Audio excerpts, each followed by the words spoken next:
Hello, witches and ghouls. How are you doing today? Welcome to the Grimrose Academy, episode 3. How are y'all doing? Pumped! We've been talking in chat all day. I started the call up early. We've been hanging out. But we'll do all the intro stuff first. So first and foremost, we would like to thank our sponsor today, of course, who is Roll20. Thank you, Roll20. If you see all our magical dice rolling, and on Thursdays, if you look at our maps and all the madness and lighting that we do, that is all through Roll20. So thank you for all of the amazing stuff over there. And you don't only have to play like rolling games. You can do card games or all kinds of things. It just lets us play together with our amazing family of tabletop Archie homies. And of course, we wanted to thank our supporter today, which is a Jackson Decay. We super duper appreciate you. And you can become a supporter as well by heading on over to our Patreon, where we put all kinds of goodies up there, and you help pay for our cast and our art and all of the amazing stuff. Right now, there's a monthly recap out. Also, the Legend tiers will be playing in a private GM session that will affect the game live. So, you know, we're doing like one of those sessions tomorrow. So good luck, witches. We'll see how it plays out for you all. And of course, we do have Out of Control coming. Very exciting. We're going to be playing Code Warriors One Shot, which is super duper hype. It will be with a lovely cast. We've got Katie that will be joining us, as well as Trooper and Little Red Dot, who will be returning to roll for it as well. We will be playing Code Warriors for a show called Out of Control. It will be a one-shot, and I hope you all tune in. It's going to be a lot of fun. It will be next Sunday, October 2nd at 10, or I believe it's 10 a.m. Pacific? Yeah. But it'll be a little shorter. It's going to be a 3-hour show. And basically, we're going to be playing programs who are inside of a computer as the computer is crashing. So if that's your jam, come check it out. It's going to be a lot of fun. Cool. And we also have a ton of merch. Check out our merch. designbyhumans.com/shop/roll for it. Keep yourself warm this fall. Moving into winter. Get yourself a sweater, you know, rep the roll for it vibes. We may have other merch coming along. So, you know, if you want stuff, let us know. And beyond that, you can support us over on Twitch, where you can become a sub and get access to emotes and VODs in advance. You can also become a YouTube member, where you get access to some of those emotes. And whether you're a YouTube member, Twitch subscriber, or Patreon, you get access to our private Discord, where we discuss many things, like who is the Wicked Witch? Or people ask some other questions, you know. We answer some things sometimes behind the scenes. But we know not everyone can support us monetarily, so if you can't do that, there's lots of free ways to help us, like watching live right here on Twitch, making clips, because you can only do that when we're live on Twitch, which is really strange, but please make clips. I use those in social, so sometimes you'll see like your clip getting chosen, like the one that went out today, and the previous one with Tyler, Alan Gree's little size matters joke. And of course, you can watch us over on YouTube. You can subscribe, like, and comment over there. And of course, follow us on Twitter and Facebook, and like, share, retweet, and comment. There's actually a tweet right now. Everybody, head on over, click the little like button, soul heart, you know you want to do it. And then you're going to hit retweet. And you're going to be like, yeah, I was productive today. That's what you're going to do, because I'm doing it right now too. And of course, with that, we will begin episode 3, if everyone's ready. Oh, yeah. Yeah? You ready? All right, Bellspree, buckle in. Because there's some spicy drama about to drop. Oh, boy. Surprise, surprise, Grimrose Academy. I hear Empress Mayan is coming to visit, and we all know why. She wants to take a peek at Violet, of course. I mean, who wouldn't? She's a pretty one, isn't she? Rumor has it that the new Red Rose has a budding romance with Zahir, and Persephone doesn't approve. They must have told each other some deep secrets during their time in the Void of Honesty, Or maybe there wasn't any talking at all. Will this new relationship break up their coven or strengthen it? Watch out, P. V might start her own coven, taking Zahir with her. But maybe she's already aware, because Persephone and Allegory have been caught cozying up too. There were some smiles exchanged, and we love reading into long, lingering looks. Young love. The smelly shadow troll even embarrassed herself, trying to befriend V. Doesn't she know no one can stand her, especially being in her vicinity? No matter what kingdom her father owns, it'll never be enough to get her into the inner circle. I'm a little disappointed in you witches, though. No one has gotten our fiery Violet to let out her dark side. Maybe I'll have to up the ante because the Azure Root 10,000 wasn't enough. Hexo, hexo, wicked witch. And the camera pans to the morning sun, shining through the window of Allegory and Zahir. Allegory, your familiar is sitting in front of the door, its nose sniffing at the small opening where the wood and the door and the stone meet the floor.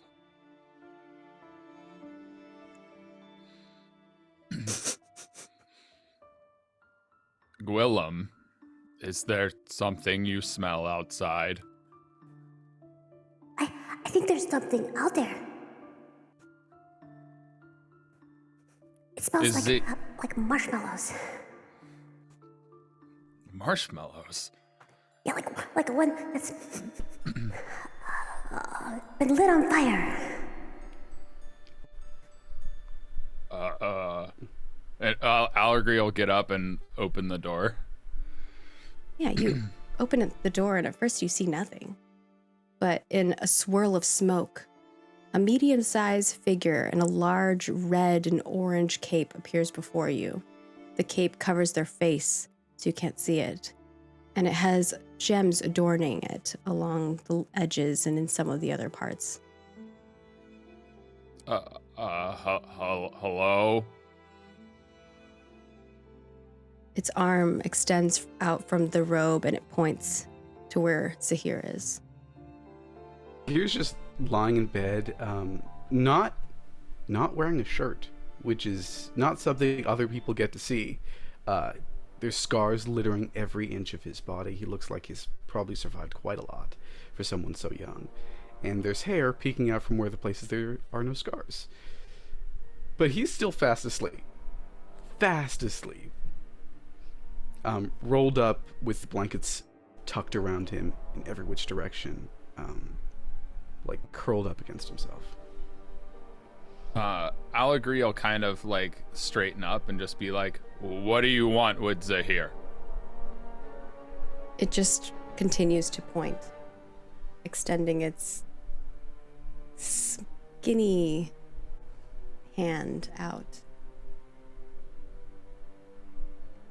There's a slight yawn. I'll agree, if there's a guest, you can take them to the other room. Well, not the other room, the hall.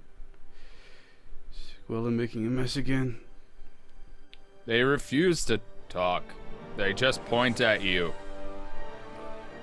Immediately, I perk right up and sit up in the bed and look. And then I take the blankets and cover myself. What do you want?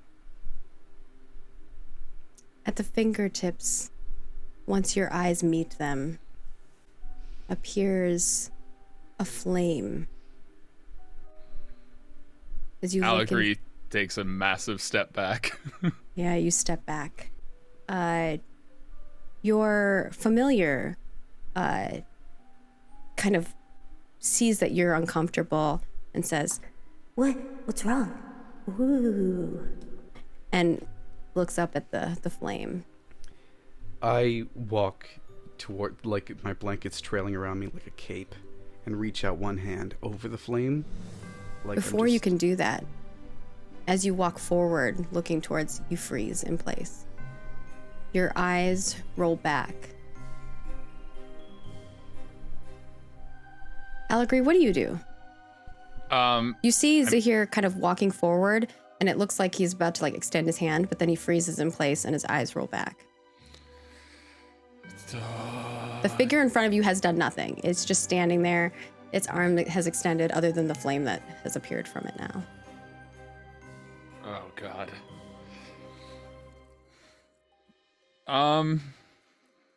There. To overcome his fear of fire, or, oh God, this is a difficult decision. I think he'll probably go to concern for Zahir and run over and just kind of grab him and shake him slightly. Zahir, are you okay? You grab Zahir and shake him, but it doesn't seem to do anything. He just kind of stands there and his eyes are rolled back. You just see the whites of his eyes.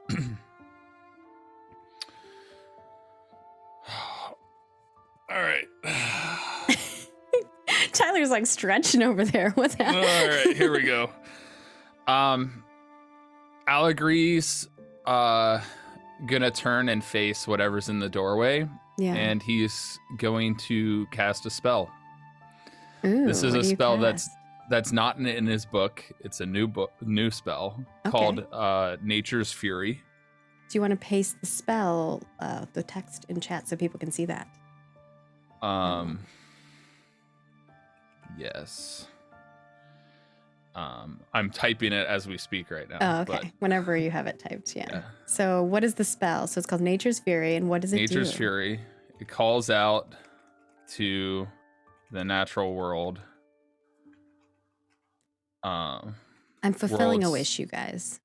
Don't come at me. Protective instincts, and will cause, like, I guess, poison ivy, thorns, like all of the different, protective instincts that exist on plants to kind of wrap and entangle one creature. Ooh, I love or it. object. Yeah, for one scene. Yeah, I like it. Yeah. That's cool.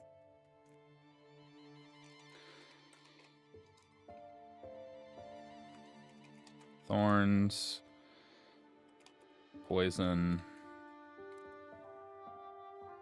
and other protective aspects. And just so you guys know, whilst Tyler is doing this, witches can learn spells at any moment in Witches and Spellcraft. They can just kind of make them up as they go, as long as everyone agrees to the balance of them. And if they cast successfully, they do 3 successful casts, they can level them up. Or if they fail them 5 times, they can level them up. So it's in failure we learn, in practice we learn. So it's kind of 2 different ways for them to do stuff. Because sometimes when you fail, it sucks when you don't level up. All right, cool. Let's see how this fares for you. Luck. All right, so I'm gonna click to roll. and What do then you I think? have my- Well, what do you think is going to be your bonuses, right? Well, definitely liking the wilderness, Yes, I will say that applies. being caring, Yes. and inventive. I like it. Because I'm using things that are naturally a part of plants that are there to protect it if something attacks it for an aggressive I will moment. say you're going to get a negative here because you hate fire and there's fire within your vicinity. I was gonna say that as well. Um, I'm his best friend. You are his best friend. That takes you back to 3. Yep. I'm also going to add that obviously being in the garden with my grandmother, I know kind of all of the different plants and how they protect Oh, themselves naturally. I'll take that. That's a good take on it. So we're at a +4, right? Yeah. I don't know if would my family have an impact because they tend to be loyal and valiant. Oh. Do you think that is something that because your family is that way that it's been passed down to you? I would think so, in the sense that Allegory doesn't necessarily show it outwardly, but I don't he's think been around loyalty it. necessarily falls here, but valiance for sure. 100%. I think those are the major ones. I don't think physically overgrown really helps me here because most of my stuff is not Like, I mean, there are plants on me, but I'm not really. You're not using the plants that are on you, right? I will say my environment. I'm in my own environment where I've planted Yes, a whole you guys bunch of very stuff. much described how this area is like being built up to be, on your side at least, has like plants and stuff like that. Yeah. Mhm. What's your spell book also? Let's see. Does it have vines on it? No. It's dirty and ragged. Yeah, so it doesn't really apply. But plus It's 6 dirty is and pretty ragged in good. the sense that it's old. So Yeah. So +6. So far, unless you think of something else that's going to assist you here. I mean, tangled hair doesn't really help me because I'm not using my hair. He's going to be like, it's my delicate eyes. Yeah, I was gonna say. My delicate eyes are really caring he for my always friends tries here. to add like his delicate eyes. I've got one. Ooh, what do you think? Allegory comes from a family that is staunchly loyal, valiant and loyal. Yeah, he added the valiant already. I don't think loyal necessarily applies here, but valiant for sure. Okay. You I know am what part I of the do think nurturing that- spirits. Yes, that's what I was going to say. Yeah. That is going to give you a bonus, being a nurturing spirit. So that gives me 7. Yeah. All right. So you're it's hard. This is pretty, hopefully, unless you roll really, really low, you should at least get a partial here. Yeah. Baby. We're kicking it off with a crit. So the crit, you get to describe to us what happens, and then you also get to adjust someone's characteristics, which I feel like it makes the most sense for Zahir. Oh my Again. gosh, Adamalie, you just keep getting more stuff. It's great. My friends really love me. And I Also, you could appreciate- change him too, so it doesn't have to be adding. It could also be changing one of them. Yeah. So to describe the spell, basically everything kind of the plants that are growing within Allegory's room are somewhat protective anyway, because the whole concept, at least towards the door, was to have something in case something were to happen. And so what happens is these seeds that are just little sproutlings suddenly grow and grow massive in size, almost like they're plants that come from the land of the giants. And this large thorny vine just shoots out of the door and wraps itself around this figure, and also poison ivy covers its mouth and eyes, or where its mouth and eyes would be.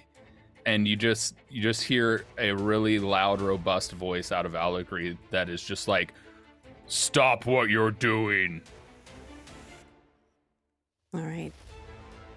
And you want this to kind of like move their hand down so it's not up anymore, right? Like they're Correct. kind of like, Yeah, they're okay. completely tangled and wrapped. Ooh, I love that.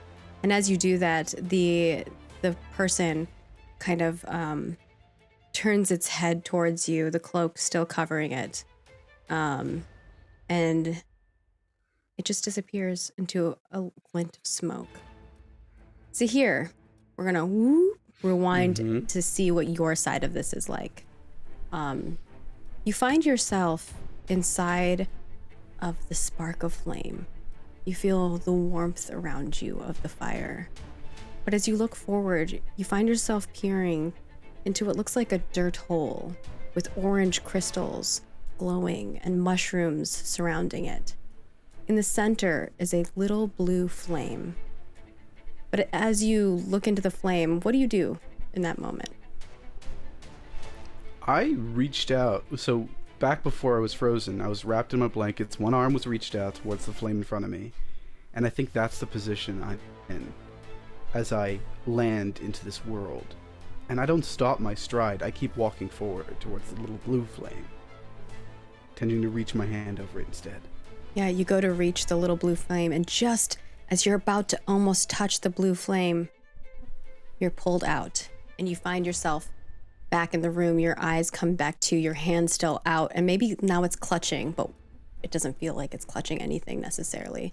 But you feel like you finished that animation of your hand moving forward, clutching this flame, and you can see Allegory kind of standing in the doorway, like in the middle of casting a spell, and you also see this, like the person kind of wrapped in these vines, and then they dissipate into smoke.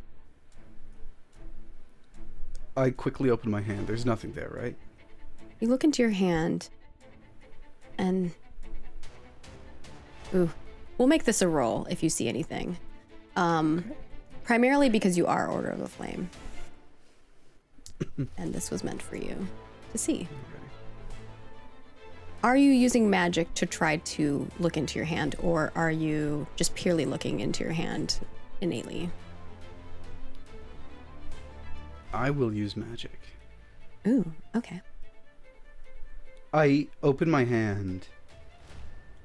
I take the tears that have appeared as I was frozen and wipe them back over my eyes. And I will cast a spell that I'm very familiar with, Wash Away Concealment, to try and Right. reveal whatever secrets are. We've seen this used before. You've seen these before. Let's see how it works now. And this time there's no mirror. I'm going to be doing it directly. So I think that gives me a -1 because this spell Sure, usually we can say requires a it gives you -1. That's what you want. mirror. Alrighty. So I am inquisitive. For And sure. Ooh, you also have a new stat that might apply here. So, Tyler, what is the other attribute, or are you changing an attribute? I was trying to figure out what fits here. And I feel like it's so difficult for me to try and describe something here that's positive for Zahir. It doesn't have to be positive. Because I wanted to It could say be something that, is negative too. susceptible. Ooh, interesting. That would definitely apply here. Is that a personality? I guess. I I would- don't know I where would else assume it would fit. Acceptable. Feel free to add that to your sheet. Here's racking up the attributes. Yeah, you're right. I have so much 6. personality. It's ridiculous.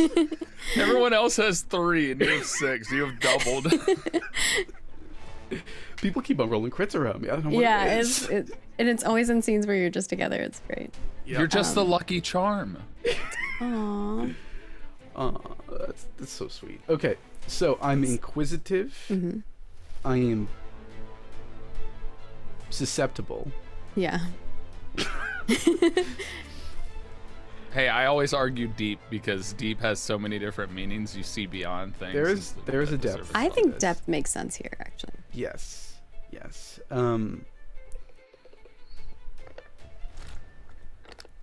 My favorite place in this school is the Grim Tower because it's so feared. Because people fear it. I don't think I'm afraid right now. Would that add as a bonus? It has nothing to do with the Grim Tower part, but the description of the fear thing I'll allow. Okay, so that's 4. But you shouldn't be fearful of this necessarily. It's true. I'm Order of the Flame. That's Yeah. 5. Definitely 5. And you will get a bonus for the Order of the Flame beyond that, which will give you 6, because this message is meant for you. All right. So, I mean, his house is full of ghosts, so that if this is a ghost, It is not a ghost. it's not a Okay. ghost. So 6 minus 1, that's 5. Let's do this. 14. Describe to us how the spell works. And I'll describe what you see. This is not how the spell is initially supposed to work. Because when you view things through a mirror, they appears almost if they're real. So instead, what appears in my hand, whatever it is ghostly. As if it's caught in its last second, its last breath before it vanishes. The tears that were covering my eyelids mingle with the tears that are still appearing from my eyes, dripping down my face. The cloth that I'm using to protect my body from, because now I'm only in front of Allegory, just drops, revealing like my muscular, but still a bit weighty, broad, scarred body. This was As in I his bring the contract. hand- Yeah, it's true. As I bring the hand closer to my face, desperate to see what was caught inside. You peer I don't into breathe. your hand, and as you stare into the flame, the more it changes from the shape of a little blue flame to looking like arms nestled over knees and a head buried in its arms, almost as though it's crying. And then it disappears. And you see nothing in your hand.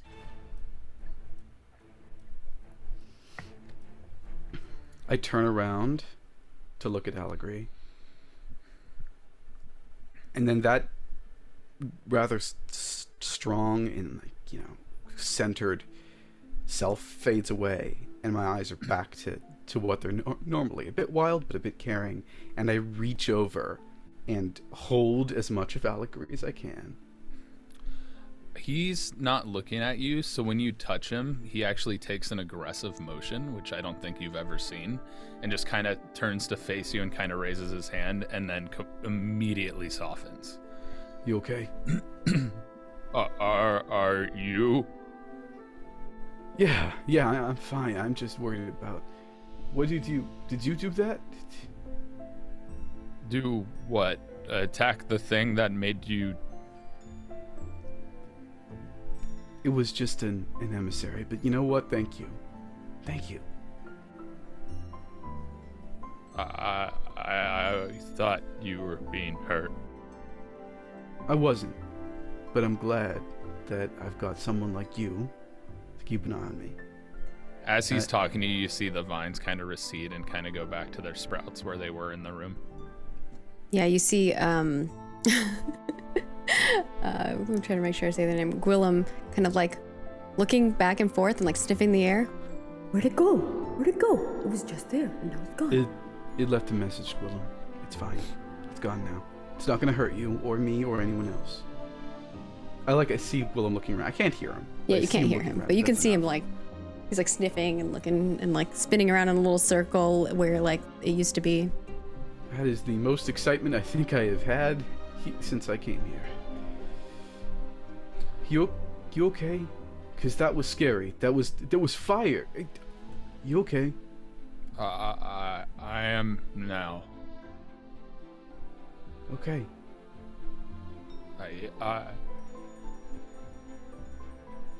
I hope no more things come to visit unexpectedly. Yeah, me too. That was a...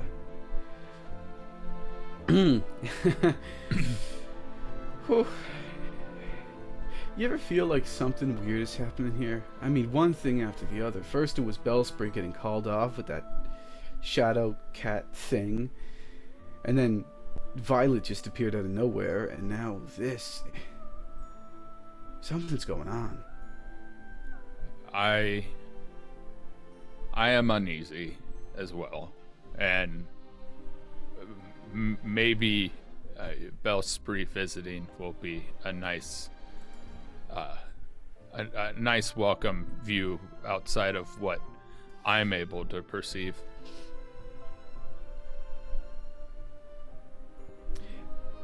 You know, it's still a bit before the sun comes up. Do you want to hang out? I don't think I want to be alone right now. Can we go outside in the woods? Yeah, let me get my shirt. And he pulls Yeah, on the the shirt. two of you go off. Today is not a school day, in the sense of a normal day where you have lessons. So you're able to go off into the wilderness today, and it is morning, but the sun hasn't completely risen. We'll say fully, and as it does, the two of you head out of the school. We're going to fast forward a bit as the camera fades and pans to the evening in the grand courtyard, where the ceremony of the Empress is taking place, an event that has not been seen at Grimrose Academy in 300,000 years. The entire student body is lined up along the pathways with their fellow arcane roses, so most of them are separated from their covens. Every witch enters the grand courtyard as they come and go from Grimrose Academy. From afar, you can see a large pool of water at the center, surrounded by various paths that take the students to the different towers and buildings within the campus. Some pathways are lush and lined with topiary in like strange shapes of creatures, while others are made of stone structures with elegant engravings with arcane runes on them. But today, the grand courtyard looks a little different. It's dressed to the nines, topiary, perfectly trimmed, prepared in the honor of the Empress of Imbravar. You're all lined up along the edges of the pathways with your fellow arcane roses. So if you are a keeper's disciple, you are lined up with the other keeper's disciples. And so you see these colors kind of transform. So it starts with like pink and then moves into orange and yellow and purple at the end. So it's very, beautiful when you're looking at all the colors lined up. And each of you is holding a candle, unlit. And Bellspree, describe to us what your entrance looks like and what happens as you enter this area. Do you arrive on a shadowy dragon? What does it look like? Bellspree comes in from a carriage. The wheels are somewhat misty and shadow-like. There's nothing pulling the carriage. It seems to pull itself, and it stops just before the courtyard entrance.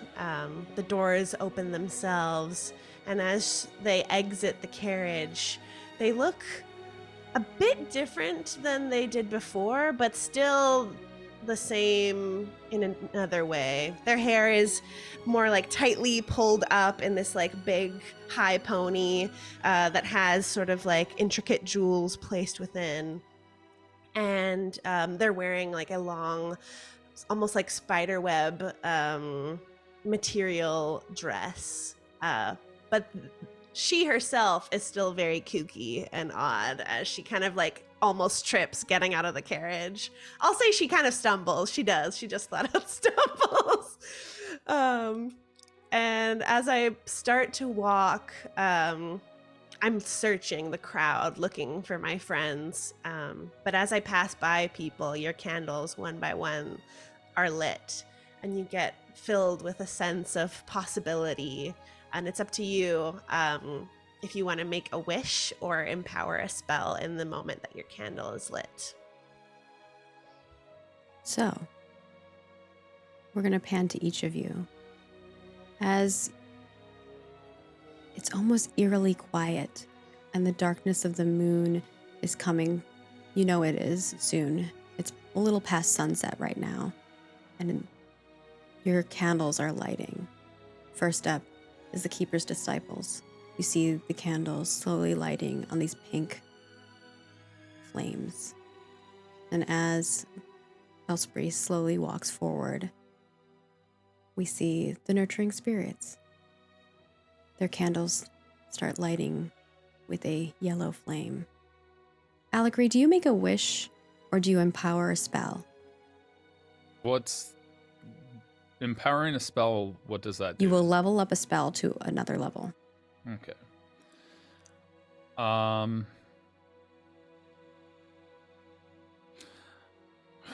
Do I have to say what the wish is if I make a wish? You can privately send it to me Okay. if you don't want it to be heard by everybody. Yeah. He's gonna like have the candle like held out as far away from him as possible. You just see Allegory holding it and he's just like looking at it, and then it lights and he goes and he blows it out, making a wish. It doesn't blow out when you blow on it. That's what he's trying to do. So he's like You're doing like that. blowing on it and you're making a wish. Send me a Yeah. DM with what the wish is. Mhm. And then it moves down the pathway of the orange, the Order of the Flame. Zahir, do you make a wish or do you empower a spell? I'm going to empower a spell, but can I empower a spell that's at level 0? Yes. But not a new spell. It has to be a spell that you have in your spell book. Okay. I think instead I'm going to level up Wash Away Concealment to level 2. Right. You keep your previous fails and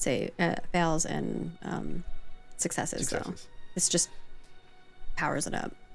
You feel a sense of power overcome you.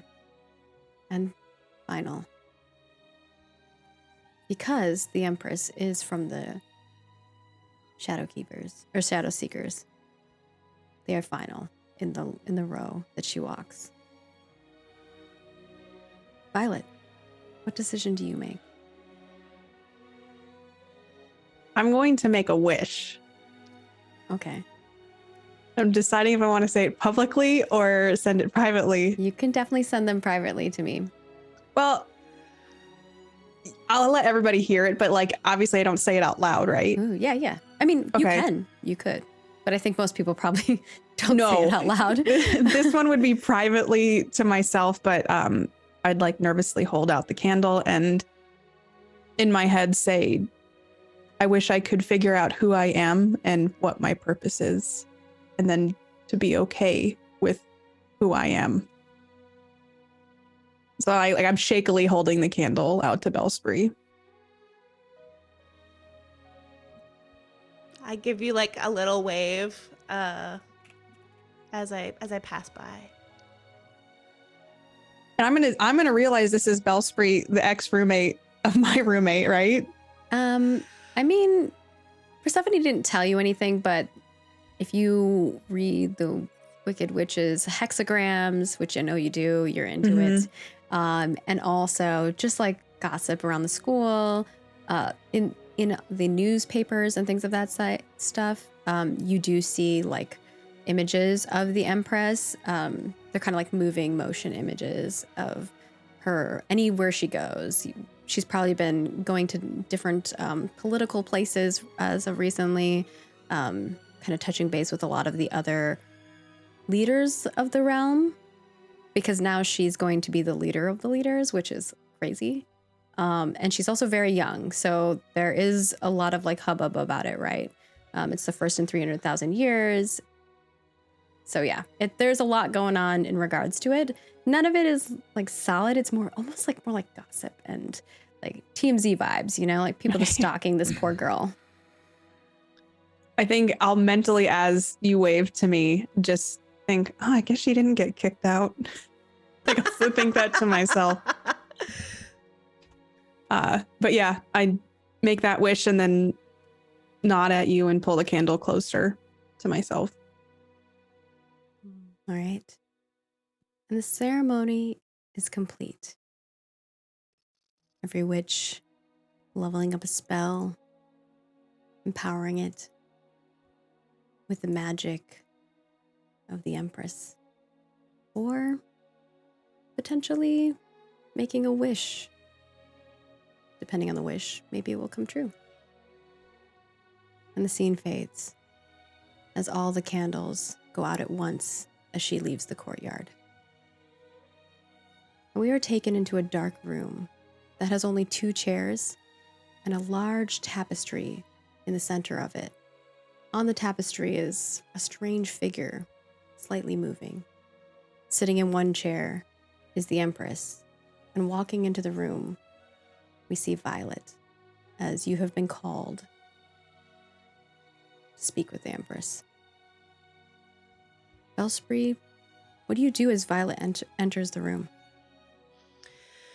I think I was writing in a journal as I was waiting, and I tuck it away in my book bag and probably feed some like shadow snacks to my Batat, my shadow cat with like bat wings. Yes. These are my favorite. You're so good, little shadow. Tasty. I'm sad that we did not see Persephone. Very sad. I wonder where she is. I wonder too. Oh, hello. Hi. You wanted to see me? Please take a seat. I am staring at your bat cat. How do you say it? A bahat? A Batat. Batat. A batat. It's a tiny little cat with little back wings, but it looks like a shadow. And so when it moves, you see a slight little shadow. Can I pet it? Of course, yes. He does like to make tricks sometimes, so just be careful. And I'm just like focused on your little creature, and I'm just gonna crouch down and like cautiously lean over and try to pet its back. It looks at you, Bellspree, to see if it's okay. Like if it should trust Violet or not. Yeah, I give a nod. It leans into you, nuzzles its hand into your hand, and then it goes to bite you. Does it bite me? Does it make contact? Yeah, it's a little tiny little, not hard, just like a little cat bite. Oh, and I look up and I just smile really big at Bellspree. And it begins to purr. I'll just keep petting it and realize that, oh, I'm in the presence of the Empress and I'm not being professional enough. So I do one last pat and do a little tap on its head, and then I stand up and like put my shoulders back and fix my cloak. Sorry, I've never seen one in person before. Of course, no problem at all. I mean, wait.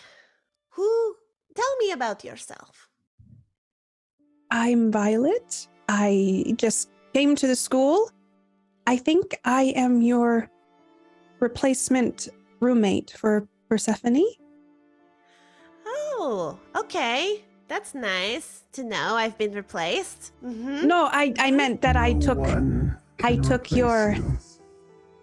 No, I didn't mean it that way. I meant it as in I was given your spot in the room. Mm-hmm. Taking my spot, taking my things. Got it. Mm-hmm. Well, none of your things were in there. I brought all my own things, and then they took away my things too. I see.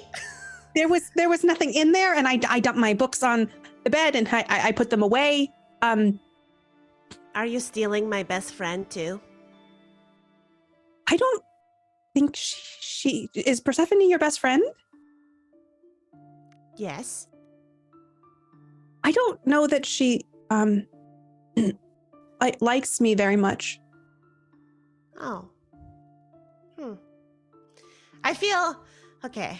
I'm just going to wind it back a little bit because I'm very stressed out right now. I don't really know what I'm doing, and I feel like I'm taking it out on you. So that was a very bad first impression. So I just want to say hi. I'm Bellspree. Yes, Persephone is my best friend, and I didn't see her in the courtyard, but I did see you, and you seem very nice, and you're a shadow seeker too. So that's pretty cool. But I thought I was meeting the Grimrose in here. Well, I'm not quite a shadow seeker. I guess I'm the Grimrose.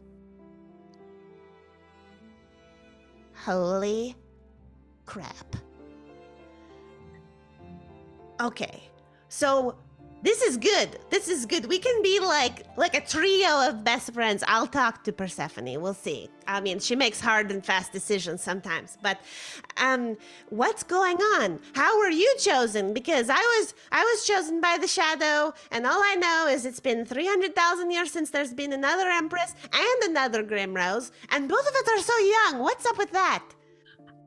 Do you know anything about the Grimrose? Like, would you happen to know anything about what it is? Well, I know that, each powerful being has their own budding. So, everyone in the academy has their own budding. But for the Grimrose and the other leaders, they have a special one. Do you recall anything like that? Do I, Maggie? Everyone gets a symbol to them, whether it's, when they're planting something and a rose blossoms in the shape of or in the form of a yellow rose. For you, it may have been different. What was the sign that was given to you that showed a red rose? So I missed the first part of it. So people plant it and then it grows. No, it's different for every single person. So it's basically like a symbol that is given to you that depicts which rose you will be. It can be as simple as planting a rose and it forms into a yellow rose, or It could be something more of the, like a shadow on a crib playing against the wall, right? It's up to you how you want it to come to you. And I'll leave that to you to decide how the red rose symbol came to you. Was it when you were younger? Was it now? I would seem like it's probably something that happened more recent. Well, I like to read, and so there's a tree where I live, and I climb up it, and it's quiet, and the branch is built in a way that it cradles me. It's almost like it was made for me to sit there and read. It's a maple tree. One day I went up and I noticed as I was sitting on the branch, the leaves started to change color. But none of the rest of the tree changed color, only this one branch. It turned crimson, darker than it normally does.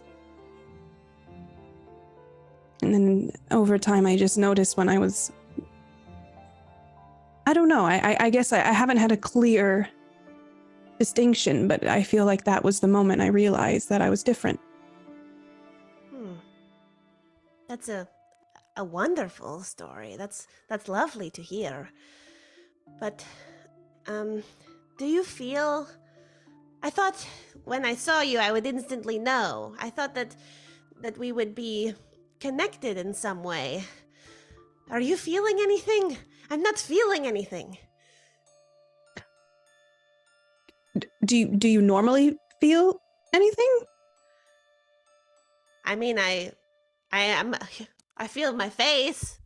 I don't feel things. I don't feel different either, and no one will tell me anything about who or what I am.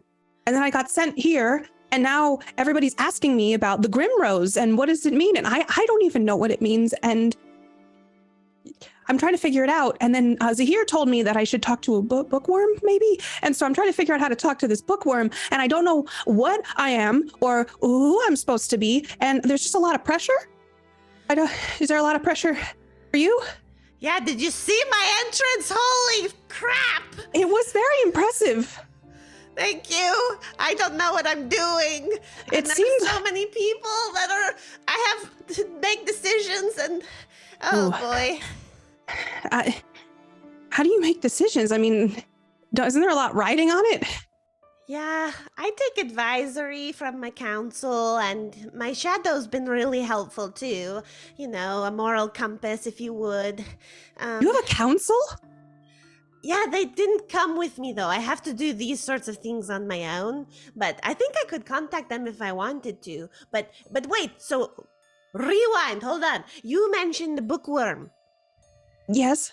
That's what I'm here to do. I mean, also to say the hellos and, you know, do the Empress entrance, but I'm looking for the bookworm in the library. Would it be forward of me to ask to come with you? I mean, yeah, but that's the best way to make friends fast, you know? Be forward, tell people how you really feel. Oh, I couldn't do... Well, I'm kind of desperate. That's okay. I mean, being desperate is really just knowing what you want and knowing what you need and going after it. That's like being decisive. Well, my mom told me to not mess this up, so I can't mess it up. Yeah, that's okay. You know, sharing the... I don't want to say a bad word. Sharing the weight of this together will make it a bit easier. Also, wait. I look around you. Do you have your familiar with you? Oh, I did this. I went in and just decided that it was not the moment for me to soul bind. So I made a choice and just didn't this time. Okay, that's okay. That's a lot of people do that. You have sorry, Margaret.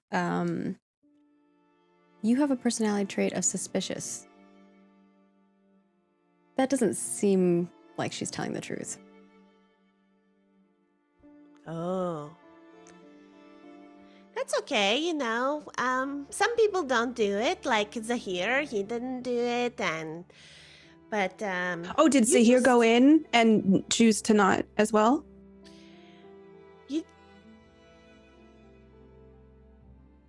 I thought you said that you're Persephone's roommate. I am? Who have you been hanging out with while you're here? Well, Persephone will show me to the classrooms. I met Maya. Zahir did one spell with me. Allegory waved at me once. I think his name's Allegory. I've been reading a lot outside. It feels like, I don't know. You just have the kind of personality that would want to have a soul-binding familiar right away.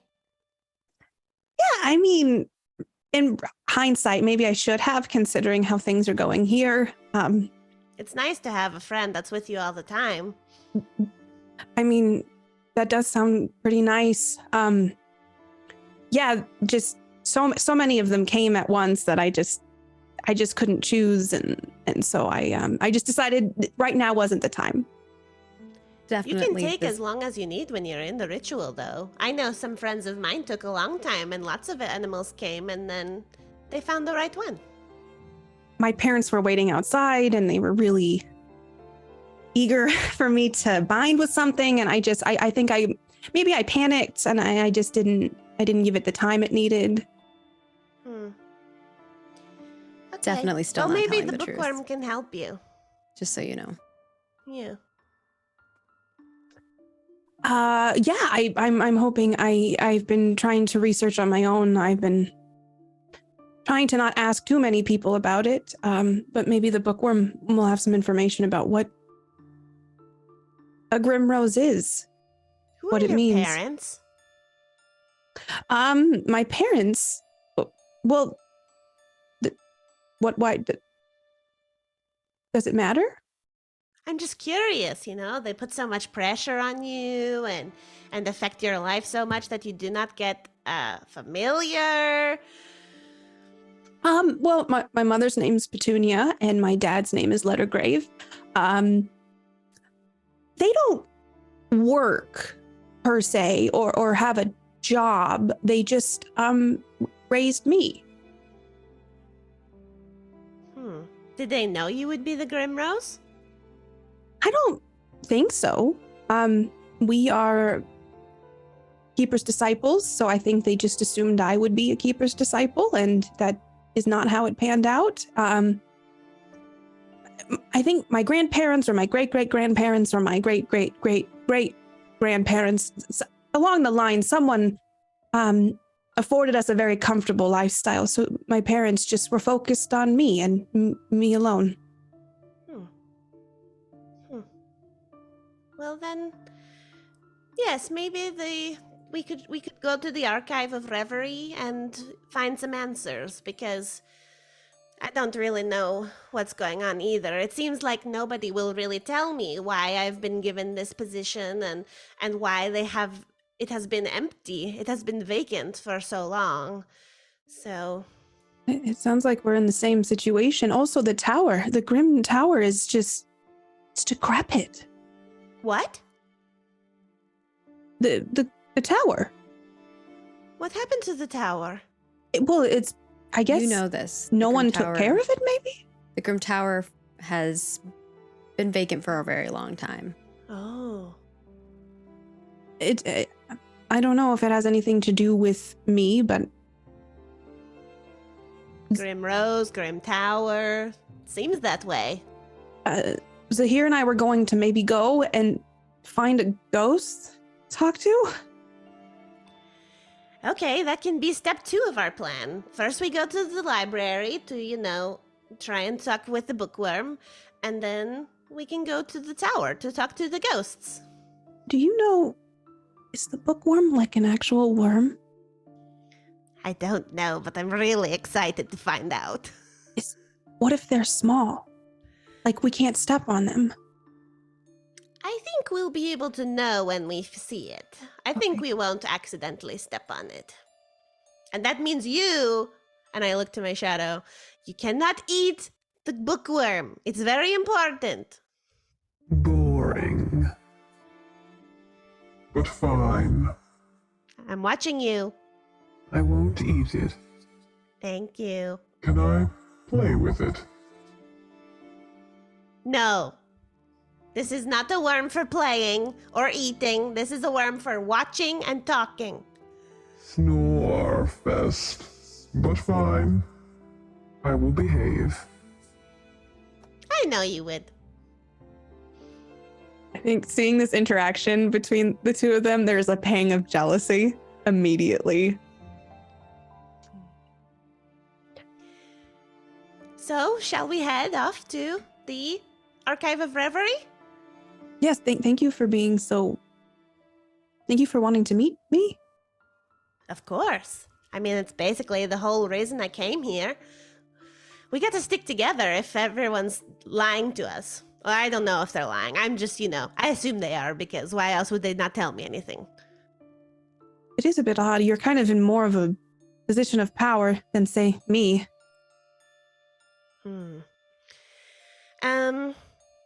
We should also get, Zahir and Allegory. I think they should come too. Okay, I haven't met Allegory yet.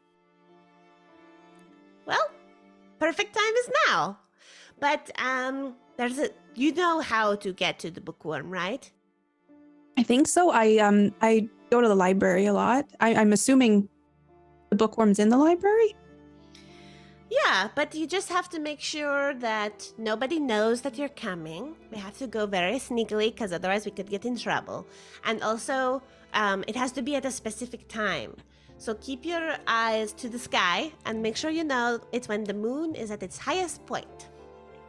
Okay, so where should I meet you? Should I tell my brain that I'm going to get food when I'm really going to the... How will it know if I'm coming or not? I don't know, but it should work. That's what I know. Okay. I will meet you not at the library when the moon is the highest point. You got it. And I wink at you. I wink back and then start back, like thinking, oh, it's time to leave. So I start backing away. I will see you later. Okay, sounds good. I will go find Zahir and Allegory. And I panically kind of like turn around and get out of the room. Yeah, you quickly head back to your room. Maybe go get things for yourself so that you can prepare for this thing that you're going to do. Meanwhile, Bellspree, you're going to get Allegory and Zahir. It is the evening. I think I'm gonna send my Batat to get them. Actually, Ooh. if I could. Yeah, you could totally send your Batat to get them. Tell me what you tell the Batat to do, and we'll RP that. Okay, so I've never been to their room before, so you might have to go a few little places, but I think you'd be the best person for this job to find them. Do you think you could do that? Sure. I can smell them. Perfect, my little hunter. Okay, wait. Can you only talk to me, or can you talk to other people? I can try, but usually only you. Yeah, that's what I was thinking. Okay, hold on. And I take out my journal and I write a quick note for each of them. Oh, they're in the same room, so it should be fine. Allegory and Zahir, please meet me when the moon is at its highest point at the Archive of Reverie. Tell no one. And I roll it up and give it to my Batat. It holds its neck up for you to latch it onto its collar or something. I can't hear you, Margaret. Oh, you can't hear me at all? What is happening with my sound? I still Nothing? cannot hear you. Oh my gosh, what is happening? Oh, Now I hear you it came now. through. that's so weird that it's working out. It kind of leans forward for you to put it on its collar around its neck. here you go. And I tie it with like a small black ribbon on the collar. Awesome. And it starts trouncing off and makes its way through the hallway. Zahir and Al agree. You're getting ready for bed. It is nighttime. It is time for sleeping. And you hear something kind of like jingling in front of your doorway again. Al agree. Gwillem, it like jumps up, like rolls out of your bed and looks up like down at the bottom of the bed and goes, There's something at the door again. Smells different this time. Like paper. Maybe it's friendly, I hope. And he's gonna like slowly open the door and like peek his head out, like so it's still like mostly shut. Rolls and he's just slowly looking. behind you, like it's a furry ball.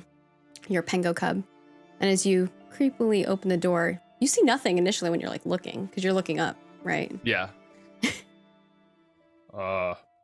Hello? And you hear a little purring, like deep purr.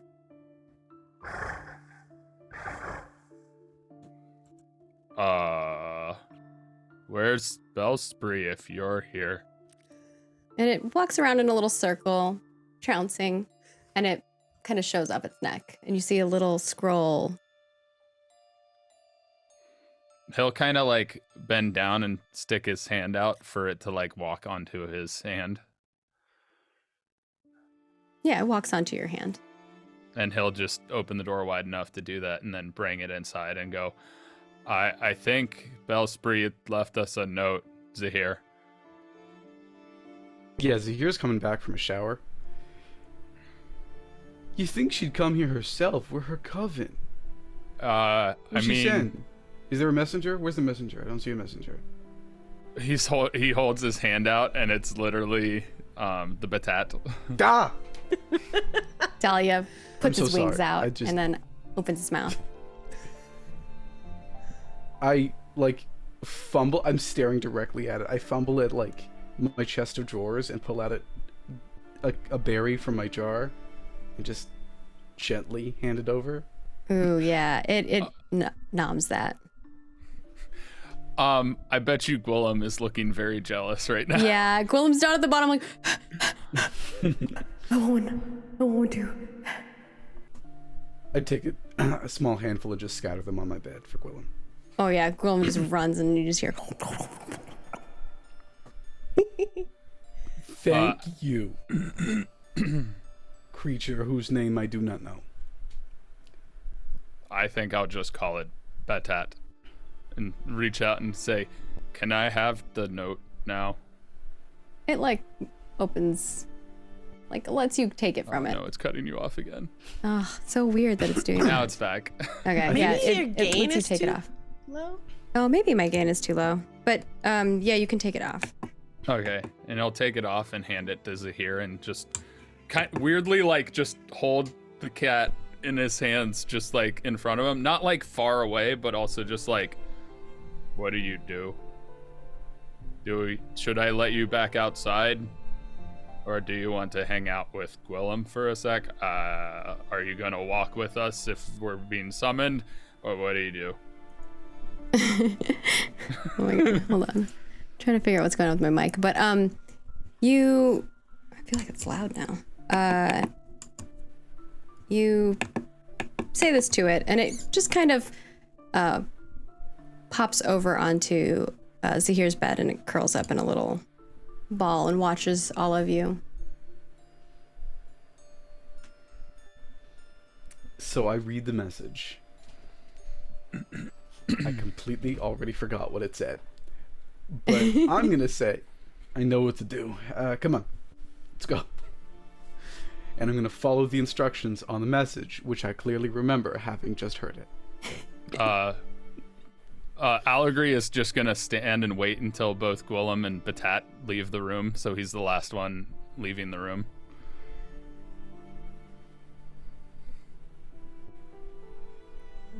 because I want to make sure that the cat doesn't stay in our room without us there. Yeah, it's not letting, I don't know what's going on with my mic.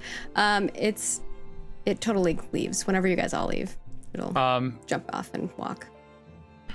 I would like to cast a spell. What are you casting? I am casting Web of Ivy to securely shut the door. Oh. Okay. Sure. Because after what happened this morning, he's extremely cautious and apprehensive about leaving the room vacated. And then also, after what Zahir said about the cat, he's like, I don't want the cat that now knows where we live to go back into our room without us.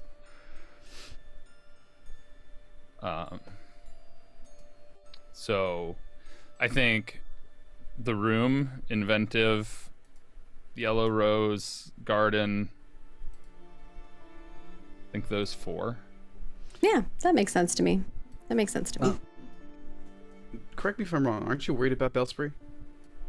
Ooh. I am worried about Bellspree, but it's because they are lost in the stars and not focused on the beauty within reach. I would say I am worried about the cat though, because of what you saw. I don't think that gives me a bonus though, because it's not on my sheet. Yeah, I think that can you guys hear me? So I think 4 is the only fitting thing. Not hearing me at all? Oh. I don't know what's going on, why you guys can't hear me. Yeah, I don't know why it keeps cutting you off either. That's so strange. But I would allow the being worried about Bellspree because that's a separate thing. I think I would allow it in this case specific. Would insecure count? Because I'm like insecure Yeah. about myself, so that would make it 6. It's more like, yeah, you're insecure about what's happening in this room too, for sure. Yeah. So that's And the room 6. itself is insecure. Yeah. It's a situation. Yeah, so I think it's just 6 then. All right. Success. All right. Yeah. Explain to us what it looks like as you cast this. Sure. Basically inside the room, much like the same similar vines come up because those are the ones by the door, and they just come up and they kind of cover the inside of the door and hold it securely in place so that it can't really budge. And Allegory grabs it to kind of test it, and the vines are kind of tugging at it, so like the door doesn't really open. All right. The door is secure as you all head down the stairways from the tower that you are in. And we fade to Violet. How are you getting into the Archive of Reverie? In the middle of the night, how are you sneaking out and not letting anyone find you and see you? So do I need to get into the Archive of Reverie, or am I meeting them somewhere prior? You are. She said to meet her in the Archive of or in the library at night when the moon is at its highest point. Okay. So I will have snuck outside of the school. Do I have to be careful of teachers finding me in the hallway and everything? Yes, definitely. Oh. I feel like I'm good at making myself not noticeable, so I probably have changed into a darker cloak and am keeping into the shadows as I'm moving down the hallways to get outside. All right. And so you slinking about in the darkness. What about you, Allegory and Zahir? How are you guys sneaking out? You also have a shadow pet and a pango cub with you, like a batat and a pango cub with you. How are you guys sneaking around in the night when you're not supposed to be out in the hallways? I kind of want to cast a spell again. Me too. You do know that when you cast spells, it can be detected. Keep that in mind.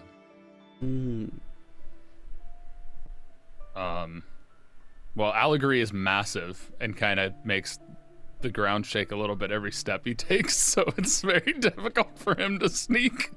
For sure. Yeah. I'm still gonna cast a spell, but it's not gonna be a spell directly related to secrets and stuff. It's going to be a chilling mist fills an area ahead of us with frigid, cloudy mist, limiting what people can see, but also making them uncomfortably cold. That seemed like a good vibe? Yeah. Sure. I'm going to quickly write that down because I'm making this on the spot. I'm also still going to cast a spell because I'm huge and he's more worried about his steps and stuff than anything. So I'm going to cast in hedge. Don't worry Because about he's casting either of these, and don't worry about actually casting either of these spells because they're not going to happen. Oh! But you can put them in your spell book because you do start them. I already have mine in my spell book. Yeah, definitely put them in your spell book. But as you go to cast these, the sconces on the sides of the hallway light up nearby you. And you've been detected. Your spell does not go off. What do the two of you do? Allegory just stands against the wall and sticks his arms out and goes, I'm a wall. I'm a wall. No, you're not. No, you're not. Come on. Nice and quiet. Get low to the ground, all right? He crouches down but still takes up so much space. It's fine. I'm going to go first. You're going to follow me. And now we're going to go nice and slow. Feel your feet upon the floor. Feel them roll. If you feel like you're about to tip over, reach out a hand to protect yourself, okay? Come on. Instead of like doing that, Allegory gets like down on all fours and is like walking on his hands and knees. Violet, as you are walking out to head outside, because that is your plan, you're wearing like this dark cloak, you're being very quiet, you see a light turn on in one of the hallways, and you can hear whispering. Do you go towards it? I feel like after what just happened, I don't think we would go towards it. No, Violet. Oh, Here's sorry. this. We didn't hear the beginning. I of it. heard. I don't know why this is not. Yeah. Violet's Do I seeing flashing sconces and feel like hearing the whispers, but not knowing necessarily who it is. Yeah. So I can't hear the voices. Like, I don't recognize any of the voices. Give me a second. I'm trying to figure out why this is not working. You hear the voices, but you're not sure. Yeah, you're not sure what they are. Like, it's just so quiet and whispered that you can't hear. But you see a light turn on. I think I would, if I can sneakily get over and peer around the corner to see what's happening, because I probably should be aware of what's going on if I'm going to try to sneak past it.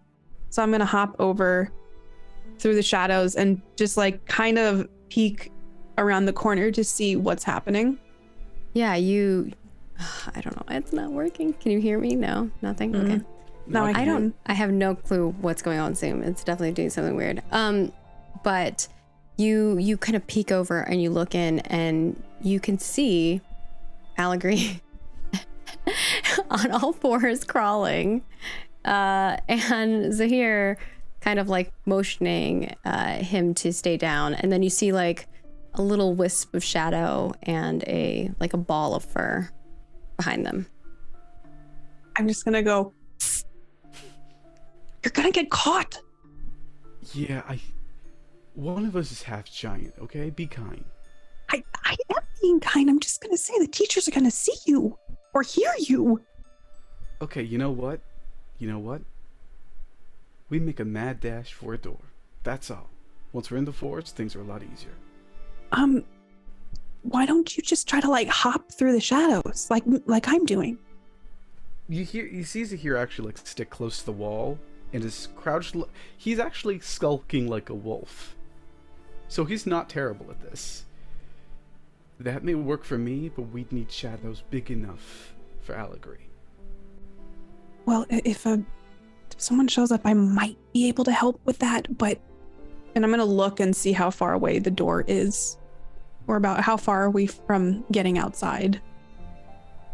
You're not too far away. Oh, you can't hear me, can you? We heard the away and that was it. Yeah, you're not too far away. Okay. Allegory goes first. We use that. Cover up as much as possible. If it turns out that Allegory attracts attention, the rest of us provide a distraction. Okay? I think that works. I have some ideas if we need it. Allegory, you first. I'm leading. Yeah. I guess Hey. I cast a shadow for all of you to hide behind. Oh yeah. You got this. Go ahead. And together you guys all walk through, and you sneakily make your way outdoors. Violet, you know a different way to get into the library. The others are probably wondering why you're leaving to go outside. You two are coming with us, right?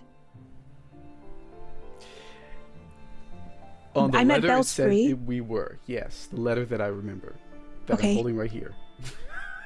Also, I'm Violet, and I reach my hand out to Allegory. Oh, shoot. This is Allegory, this is Gwillem. And that's Bellspree Shadow. Cat. Bad. Oh, yes! It bit me earlier. You say that like it's a good thing. Never mind. It wasn't like a hard bite. I mean, if it's like other cats, they do that somewhat playfully. Yeah. It was something like that. I mean, I don't think it was malicious. But I don't trust that cat. Allegory he catches himself and tries to whisper, but it's also, he's a half giant, so it's probably... Well, we're supposed to meet inside of the library, right? So We're not supposed to meet. no, yes, Not. we are going to get a cake from the cafeteria. No one is going to believe that. Can we just move before we get caught? No, we can't let it know that we're coming, is what Bellspree told me. Right, I know that, but we don't need to pretend like we're going for cake out loud. We can just... Oh, well, We're going for a nightly walk. Come on. Yeah, in the woods, totally not towards where the bookworm may or may not be. yes. Allegory, I love you dearly. Just don't. Oh. I'll show you the spot where I've been reading. Ooh. And then I just start realizing that we're probably just out in the open talking and it's getting a little dangerous. So I'm going to just turn and start hugging the side of the castle, right? We're in like a castle, kind of. Yeah, I'm sorry. It's like a big bunch of spires. It's a huge building, not necessarily a castle, but one might think it's a castle if they haven't ever seen one before. But it has similar stonework as a castle, I suppose, and lots of different spires that go up, and they move around magically and change space in certain spots. But as you make your way outside, describe to us the space that you take them into. Well, I would lead them to outside of the library, the Archive of Reverie, and I imagine there's this big window and you can see some of the tree in the window. And then in the stone, it's like the roots have kind of incorporated themselves into the stone in a very neat way. And the roots kind of are tangled and working their way down into the ground. And there's vines that cover it. And the roots are huge. They're big and like you can sit on them and, you know, find a comfortable spot to read. So I look at both of you and I go over and I pull aside some of the vines. I found this one day by accident and I tap a root 3 times. And then as I do it, the roots start to move and the stones start to move and this pathway opens, kind of like that you have to crawl through up into the library from, but the roots just shift and create this little, I imagine it's like when a mole would make a hole in the ground. It's kind of like that. So it's narrow and it's small, but it should be big enough for Allegory to fit through. Yeah. Fingers crossed. It is It is big enough for. I don't know. I If it's gonna mean- come through. No. No, you came through there in at the Yeah. end of what you Okay. just said. Sorry. Now You're it's good. not even just like coming through at all, which is so strange. You do all fit. You open up this vine, and kind of the space that's in there is a tunnel that's big enough for all of you to fit, and you make your way you crawl into this tunnel as you make your way in there, and we kind of fade to as you open up into the entrance. And Char, you're standing at the bottom of the big tree. This is the weeping elder elm that lives in the center of the library. The library looks so much different at night because the big sunroof thing that comes through with the glass has the stars shining through down to it. And the way that the stars kind of hit the little wisps of water that are kind of tingling off the leaves kind of sparkle in the room. And the books themselves, as the light is dim in this room, now emanate with a glowing enchantment on them, each of them kind of glowing in their own colors based on the color of the book bindings. And you stand there, it's quite beautiful. You hear a little rustling from underneath one of the vine roots, and it opens up, and Violet steps out along with Zahir and Allegory. And there's your Batet, and it flies up to you and lands on your shoulder and nuzzles your neck. Hello, everybody! I missed you! And I'll like immediately like pounce on them to hug them when they come through the vines. Allegory probably like hugs you and also is like fully encompasses you. Whoa! I hope you've been well, Bellspree. As well as I could be. I'm a bit stressed out, but I'm happy to be here with you now. Was the sneaking mission successful? You see a worried look on Allegory's face. He's like, I'm very large. I mean, I caught them in the hallway, so it kind of worked out. So we were able to meet up and get here together. But how did you get in? I mean, I just came the normal way. Oh, we lost somebody. Yeah. Zahir, did that spirit that came this morning get you again? He's Oh, freezing no. on us. This is Oh, not no. going well. The spirit has come and is taking Zahir. We'll take from a us. quick break, 1 second, because I'm also having mic problems, so maybe Zoom is having a struggle. So we'll be right back. All right.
All right, we have returned, and we think everything's okay, but we'll see.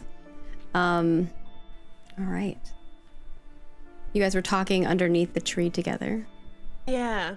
I reach into my bag and I take out this like small burgundy colored pouch, and I open it up, and like a swirling of dust sort of like comes out from within. And I say, okay, so we have this, but we still need to get the water from the tree. I think Zahir can help. You're pretty good, yeah, with water. I was thinking the same thing, but it's hard because the Weeping Elder, you know, the water likes to stay connected to it. Maybe should be I able- can. You should be talk able the to. Can you tree. hear still me? Well- No? No. Yeah. It's still broken. You should be. It actually doesn't require any magic. You can take a little bit of the water off the leaf. Oh, great. Yeah, that's what I was telling. That's what I. I think while the others are talking, I literally just reach out a hand and slowly cup it around one of the tiers and collect up a handful of water. Yeah, you're right. I'm really good at this. Perfect. Thank you so much, Zahir. Okay. I turn to Violet. Do you know what to do next? I was hoping you would know what to do for the bookworm. Okay, I can do it. I just wanted to know if you wanted to do it. But if you don't know, then I'll do it. I really, because like out of character, like I really don't know. Like Yeah, you don't know. No, Yeah, I don't know. that's Okay. Yeah. You were kind of taking the lead, so I think if you want to do it, that's totally fine with me. Sure. While we're here too, like, did you want to look at any books, or are we just going to the bookworm right away? Can I say that I've come in here by myself a lot, like after hours, and grabbed books by myself because I found the secret way in? Yeah, you can totally have. Sorry, it's still. You could totally have gone in and gotten books before. I mean, it's a library. Yeah. The books know that you have. Well, I've already kind of done that in the past. I haven't found anything in this section that has information. Okay, well, that's good to know. I haven't been in here yet, but I do know that we can just pour the ember ashes of the dragon here. I'm sorry, what? The ember ashes of a dragon? Does Yes. that mean fire? No, the fire already No, happened. yeah, it's just here now, and I like demonstrate the bag that has the like kind of floating dust inside it. Good. Trees don't like fire, just like I don't like fire. Yeah. We This- had a very scary moment this morning. You did? A messenger from, well, the Order came and visited me, and you know how they are. They're flames. like, not speaking, here's a fire palm. It's this whole thing. Also, how do you two already know each other? Okay, so she's the Grimrose. Yeah, I know that. Yeah. Well, I didn't know. I don't tell a lot of people. Zahir told me. I hope that's okay. I feel. Do you not read Wicked Witch? Okay, why Oh, is everyone yeah. obsessed with reading Wicked Witch? That's my question. I look at it occasionally. I'm Violet from the Wicked Witch. Yeah, apparently she's my girlfriend. What was Oh. that about? Wait, are This you? morning's post. Also, are you with Persephone, Alacree? I was in class. No. That was news to me. I'm spicy. Oh, I Right. got a whisper when I was in the bathroom from someone, and I, confronted them, and they said apparently Violet and I were in a secret tryst that moment with the question answering, which is so strange, right? I feel like you would tell me if this was true. Is it true? No, I mean I like Violet, I like you. I like you too. You've been very nice to me since I've been here. Yeah, Like Are you the Wicked Witch? me? Everyone says me. There was a whole thing about in class that's saying that something more happened behind the veil while we were doing what we were supposed to be doing in class, which was the honesty spell. Well, to be fair, usually the big shadow walls don't come down. Did something happen? Okay, look, I really like Violet. I feel like she's intelligent and smart and funny, and I like talking to her. You got that from one conversation? Yeah, because that happened when we met, right? I'll agree. You're smart and funny, and you make me laugh, and I love speaking to you and hanging out with you, and our times with Willem are amazing, right? And I like Bellspree. Bellspree and I have hung out on several occasions. We've shared a good amount of coffee, which is probably not a good idea at our age, but you know what? One of us is Empress now, so I feel like it's well-deserved at this point. We're just prepping ahead. Adds to the anxiety. Yeah, because Bellspree is funny and smart, and you see my point here. I like Violet the same way I like you. I'm Malagry. I'm Zahir's best friend. Yeah. We waved at each other once. Yeah. That was very nice of you. I mean, you're new, and I know what it feels like to be nervous. Also, can we discuss the fact, which one of us do you think is the Wicked Witch?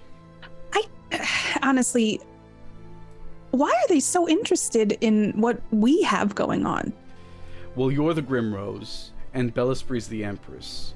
And Persephone's daughter of the Dean. Yeah. And my dad used to be groundskeeper here. I'm just here. On scholarship. True. And but it's not like the school takes many scholarships. I honestly think it's because we're friends with Bellspree and Persephone, but that's just my thoughts. I think it's because we're the best coven here. I think that, best coven that's a big thing. We're definitely the most, we hang out the most with our coven. I thought you were going to say we're the naughtiest coven. I am very good. Yeah, you are. We're also sneaking out in the middle of the night. Yeah. I have a question. I have a lot of questions now. But one thing is, you're saying like it's because you two are friends with Bellspree and Persephone, but like am I friends with Persephone? So like why would I be? I mean, I guess the Grimrose thing alone, but you're her roommate now. You're the first Grimrose in thousands of years. 300,000. Well, is there a way, like, does Persephone like certain things? Is there anything I can do to make her like me? No, bad idea. The more you try to make things with Persephone, it's gotta like flow. You know what I mean? Crying seems fake. You just need to be you. I thought you said crying, and I was like, oh, trying. Okay, then I will just be myself, and hopefully maybe she'll warm up to me. Yeah, definitely don't try to be Persephone's friend. That makes Persephone on edge. Can I ask you, it's gonna be mean. It's gonna be a mean question, Violet. I'm sorry. Do you not have many friends outside of here? I had friends at my old school, and now I have to start over at this prestigious So how did you place. make friends with them? They just were my friends. That's exactly. It just takes time, and then suddenly you develop friendships. It's not, you can't make it happen. It just happens. I was just curious if there was something, if she liked a certain flower and I could bring her a flower one day, or I don't know. Then I like she might flowers. think you're courting her. Yeah, Allegory likes flowers. What kind of flowers do you like, Allegory? Living Oh. ones. I look up, is there any like windows in the library? Yeah, there are big, it's like a giant, that's all that is up there is a giant, almost like stained glass window above, and you can see the stars shining down and it's sprinkling a little light onto the tree. But what you do notice is the moon is now almost nearing the center part. Like there's a little circle at the center of the library right above the tree, and the moon is right there now, shining down, and a beam of moonlight is coming over the tree.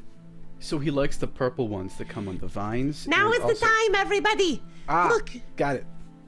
Okay, I'm going to pour the Ember Dragon ashes on the base of the tree. That's when you, Zahir, can come in and splash the Weeping Elder water at the base. Okay? Yeah, I got Do it. we need a lot of water? I can use my hands. I think just a little bit is okay. And I reach into my pouch and I begin to sprinkle the ashes at the base of the tree. Yeah, and as you walk around at the base of the tree, you place this ember ash all around it. You come to I an follow. end in a full circle. I follow with the water. And once the circle's complete, I say, "My bark is mightier than your bite." And the ring around the tree begins to glow at the bottom. And you all feel the ground shake gently as the roots kind of move in a little bit of emotion. And in the center of the tree, an opening appears. It almost looks like a void of darkness. But as you peer down into this, it looks like there's a tunnel that goes down into the tree. And a light glow of orange crystals can be seen. I think this is where the bookworm is. Yeah. Zahir's eyes are fully glowing right now because there's a big old moon. Y'all should go first. I can follow up. Are you gonna be okay?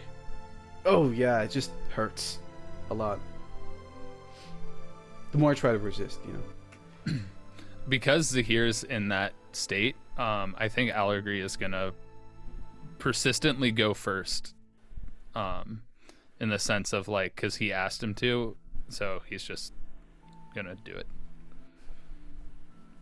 Yeah, as you go to walk into this opening, you walk through. And when you're going down into this tunnel, there are crystals along the side, or above you and on the ground. But the crystals on the ground are smooth, so it almost looks like a trail, like something made it into this trail, whereas the crystals at the top are jagged and they glow lightly. On the sides of you, as you get further in, you see these mushrooms that are lightly glowing in an orange tint as well. Ooh, mushrooms. And you each go in with Zahir in the boot, correct? What is the order you're going in? You have Allegory going in, then who goes next? I'll go next, and I think I'll reach out my hand to Violet so we can like hold hands while we go in. I will take it and then be like, oh, like just anyone who shows me any ounce of kindness, I'm just like, so I like take your hand and go in, and I just say, am I the only one that thought the bookworm just like worked here in like a back room? I wasn't really sure what we would find. This is definitely cooler than what I was expecting. I was fully expecting, I call from the back, like an apple with a worm in it. Do you think it's going to be an actual worm? Maybe At it's this like point- a worm like WYRM, and it's Well, like going a to be like dragon? dragony. I mean, you did require Dragon ashes. Oh my goodness. I think it's cool that it lives in a tree. Sorry. Is there something you wanted to do, Zahir, at the end? No. Okay. Zahir's clutching clothing tighter to himself. He's wrapped his arms around himself. He doesn't look well. But he's following slowly, softly, thinking in the back of his head, just keep it together. You'll be fine. You'll be fine. You've been through this before. You're okay. And all of you walk down through the tunnel. It takes a very long time. It's windy, and it feels like the roots of the tree go for miles and miles endlessly. As you're walking, you see slight movement every once in a while, like the mushrooms are moving. You see the light on the crystals lightly glowing. But there's more movement in this one area of the mushrooms than anywhere else. Hello? You call out. Nothing immediately comes to. I'm a friend. And as you say that, The bookworm. ooh, what did you say, Bellspree? I said we're looking for the bookworm. Yeah, you say that. And slithering out from behind these mushrooms, a small worm-like creature, like WYRM, worm-like creature, with wings that look like a book appear before you. The book itself is emanating in a light glow, and the skin of the worm is also glowing lightly. And its tail looks more like that of a ground worm that would live underneath the ground. And so does its skin. It's almost like fleshy. And it says, Oh. I haven't seen one of your kind traveling down here in so long. How may I help you? Which one of our kind? Me, a giant, or... All of your kind. Oh. The ones that walk on twos. If it made you more comfortable, I could walk on fours. I was gonna say the same thing. Oh no. Walk as you wish. I've never seen a creature like you. You're quite fascinating. Well, we live in the roots of knowledge.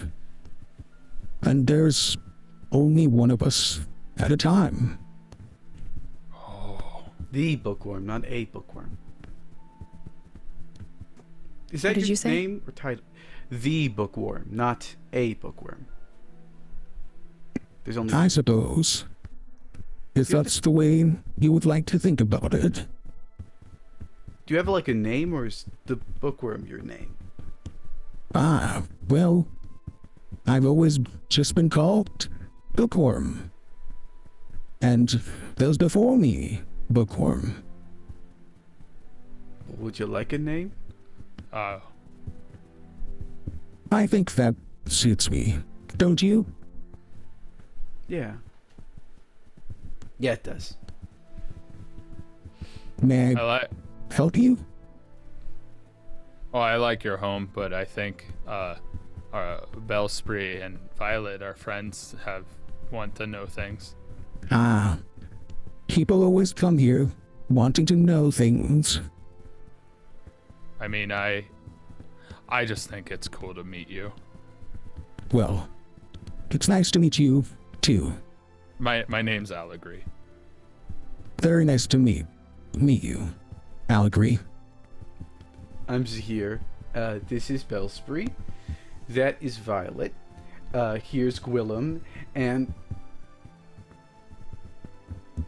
I still don't know this thing's name. Shadow. You named it Shadow. Oh god. That's a very fitting name. Shadow the Batat. Yeah, everything's fine. Everything's fine. Bellspree is the Empress, and Violet is the first rose in years. That's why we're here. I mean, it's fitting, Mr. Bookworm, that you are the only bookworm. I mean, we are facing these new titles, and I was hoping you could help guide us. Yeah, they're also the only ones of theirs. Yeah. Well, I could share my knowledge, but in return, I would like a memory or a story of yours. Okay. I mean, that seems fair. A memory for a memory, or knowledge for knowledge. But I have to ask on behalf of my friends. Does this mean they would lose the memory, or does this mean they would share the memory with you? Well, it depends. Sometimes we share memories. Other times, it could be that way. It depends on how much information you want. Okay. Does the type of memory matter? I've got one coming to mind of myself and my family, but what would you like to know? Oh, I like all kinds of stories. Ones that are exciting, adventures, sad, happy, everything. Okay. Do you mind, Violet, if I go first? No, please go first. Okay. Well, I'm Bellaspree Mayan, so this is the story of candle nights with my family, the Mayans. My sister, her name is Eloise, and candle nights for us, it comes around the winter time where the snow is on the ground fresh, and it's a time for coming together, for celebrating each other, the sky, the stars, and the snow. And every year we always take out Babylon candles on the longest night of the year. We each get to light one, and we tell a story as well from that year, a happy moment or something that brings us together as spellcasters. And this one candle night, Eloise, she told a story about me, about how proud she was for my achievements, and it was something so small. I don't even remember what I did, but the feeling of that love and that pride I felt for Eloise being so thoughtful of me in that moment sticks with me every candle nights, even when we cannot all be together. And that's it, just that feeling and that memory of candle nights. Ah, what a beautiful memory. What is your question? I would like to know why the shadow was trapped in the glade. Oh, I can only really tell you things about the tree, the weeping elder owl. Well, I can tell you things that it has seen over the many years. I think there is something that could help you here. And you see its pages on the back of its wings start flipping through. And it lands on one of them and it glows. Ah, this one. Prophecy of the Empress. It's in Riddles and Prophecies, a book. It says, "The youngest blood of the Mayan shall one day rise, when the shadow is freed from its enchanted shell." So, there must have been an enchanted shell. I have never seen this. Or do my pages share any details of it?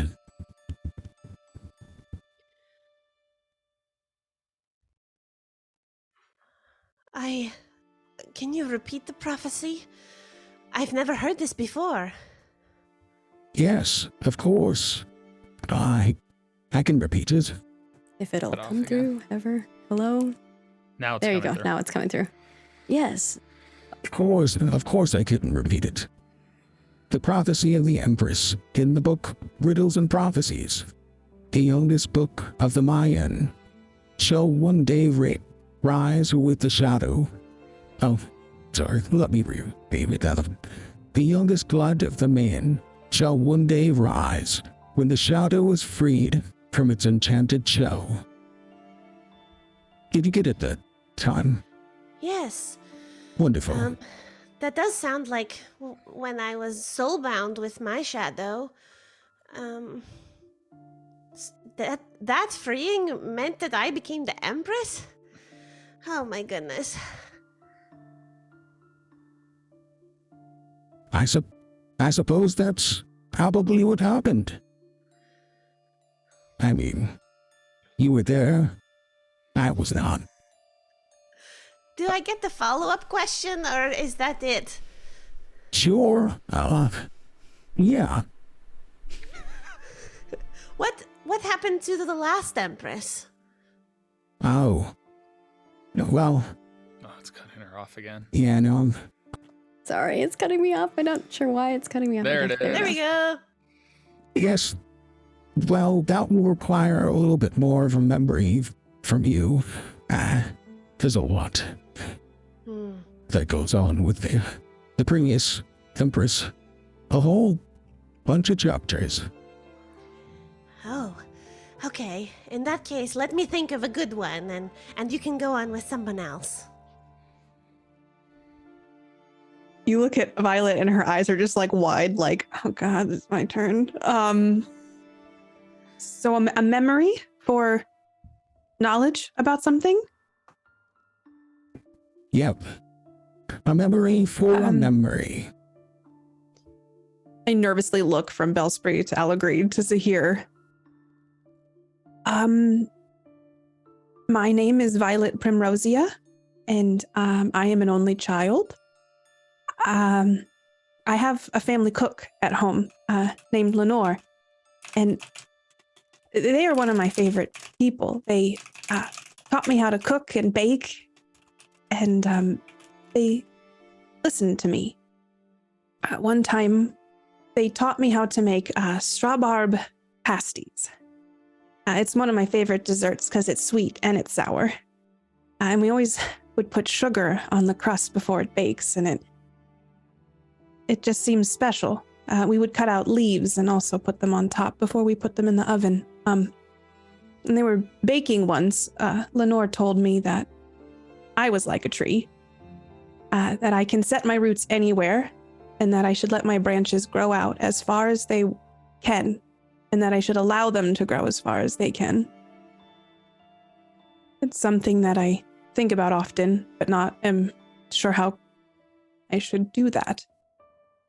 I brought my parents each one of the strawberry pasties that we made, and I remember that they laughed at me and thought it was a joke that I had been baking. They didn't even try it. But I try. Yes? I am so sorry. Oh, that's just a part of the story. It's okay. They do this stuff all the time. They constantly thought I was. They didn't try it, but I was proud of them. And so I don't know if that's a good memory. And you can tell that I just kind of go into myself a bit. Does that count as a memory? It listens very closely to you as you tell the story, and it nods and says, yeah. Yes, that is enough. Tell me, what is your question? What does it mean that I am the Grimrose? Ah, the Grimrose. It is very interesting, as there hasn't been one in a very long time. Let me see. Let me flip through my pages. Yes, here, this chapter. Well, long ago, there was just one rose, the Grimrose. None of the arcane roses that you know of today existed. Not the keepers, not the flame, not the seekers, or the spirits. All of it was held in one arcane magic. All of its petals, all of it. Witches were able to create and meld spells that were of the mind and nature and shadows and heat of the flames. But it was the somber wilting that caused the petals of the Grimrose to fall. And upon falling, it split into that of all the other roses, the ones that you see now. But that was, well, very long time ago. 300,000 years ago. Is there a reason that I'm the Grimrose? Ooh. I'm not certain why you were chosen. Witches go through a budding of sorts. The rose budding. Everyone's budding is different.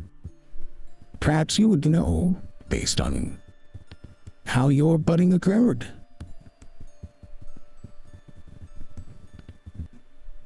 And I just kind of go into my brain to try to like sift through information to see if I can figure out why. Allegre's gonna weirdly butt in and ask a question, and he'll just be like, "Is there any way we can prevent Violet from wilting?" You need a memory first. My memory or No, Allegre? I can give one. Mine is how I met Gwillem. I went through the portal into the nurturing spirit place with all the fairies, and during which I met many a creature. I sat by the pool as my heart spoke out to the truth of what creature I wanted to bond with. I had many options, and all of them were fascinating and wonderful. And I sat there for hours until Gwillem rolled in and splashed into the pool in front of me. It sat there and it bowed to me as I bowed to them, and we became one. And I've never felt more complete since one of its kind took someone from me. And we see Gwillem kind of rolling around. Gwillem rolls around at the feet of Allegre and jumps up and kind of nuzzles him, and he was like, It was the best day ever. and it jumps up and down. Although today is pretty cool too. This is pretty rad. And it's just kind of like chills next to you, and the creature kind of looks at you again. And what was your question again? Just so Is there anything we can do to prevent Violet from potentially wilting like the Grimrose? Yeah. It thinks on that, and its pages fold. No. I don't know how you can prevent it, but I can tell you what the somber wilting was. It is said that Daya, the most powerful failing student ever seen at Grimrose, well, used their powers for something not very good. She made everyone in Improvar forget about the Grimrose Academy and all of its students. Even the parents forgot their children. So sad. She controlled the faculty. Some of them forgot to water us. We were thirsty, but we survived. She made them do their bidding. I watched a few of them come into the library. They did research for her. She put the entire school to sleep. And from what I heard in the whispers of the students' minds and what they'd said in the hallways, is that they had to feed off nightmares, endless nightmares. She moved over Grimrose Academy in the Grim Tower. Yes, that's where it was. She called that her home. And she changed the campus. She said it was Daya's sanctuary and made it. Everyone call her Empress Daya. But her reign only lasted for a year. During the great soul binding in the spring, a few of the students, somehow their spirits gained strength through their familiars, and their familiars were able to find the keeper's staff and awaken the school. And, well, since then, there has not been another Grimrose or Empress. Does that mean that the Empress caused the wilting? It looks at you and nods. I don't know for certain. Like I said, I can only hear and see things from where the roots of the tree can branch out. But that is what I know and what the pages from Bookworms before me have stated. Allegre's gonna just immediately walk over to Bellspray and be like, no matter where you go, you have friends and should never feel alone.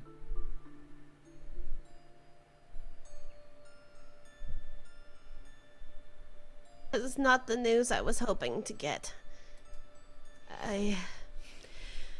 I'll never steal your abilities.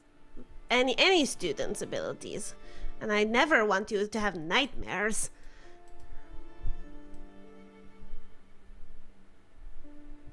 I've just been quiet because Allegory asking about the wilting and then thinking in my head, like, can I wilt? But then also noting at the end of his story that he mentioned something about someone or something being taken away. So I'm pensively looking at Allegory and then to the Bookworm and then to Bellspray. So are you saying that I could wilt? What does that mean? He looks at the group of you.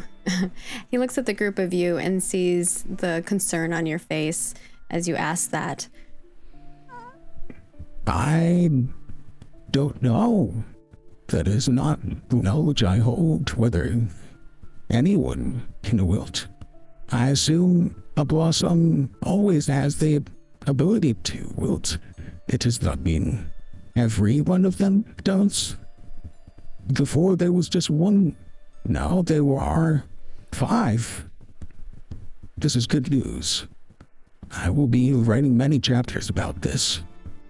For there has not been a 5th rose in so long. So, what other questions might I answer for you? Free of memories. And I look at Bellspray. The last Empress was that was Daya. But what was she searching for? What was the topic of the research? And you can see the pages kind of flipping through on the back of the Bookworm. They're flipping and he's searching for this answer. And well, it wasn't clear. They were always being very secretive about it. And I think it was the Keeper stuff. They tried to find it, but I think that the familiars found it before they could. It was like the hunt. Who could find it first?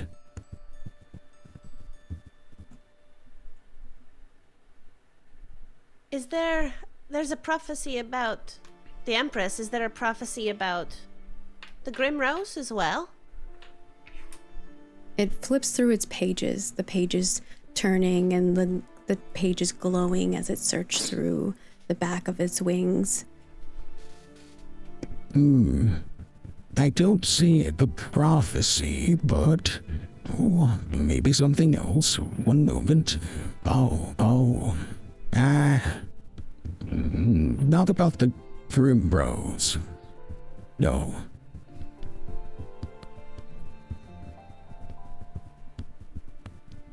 Is it about the Empress? No. Well, just the one prophecy about the Empress. That's the only one I have. What about the sprouting of the new roses? The rose budding? Or Yes. the new roses? How they came from the original Grimrose, how they bloomed after what had happened. Oh, yes. Of course. After the And afterwards, let me see through what pages.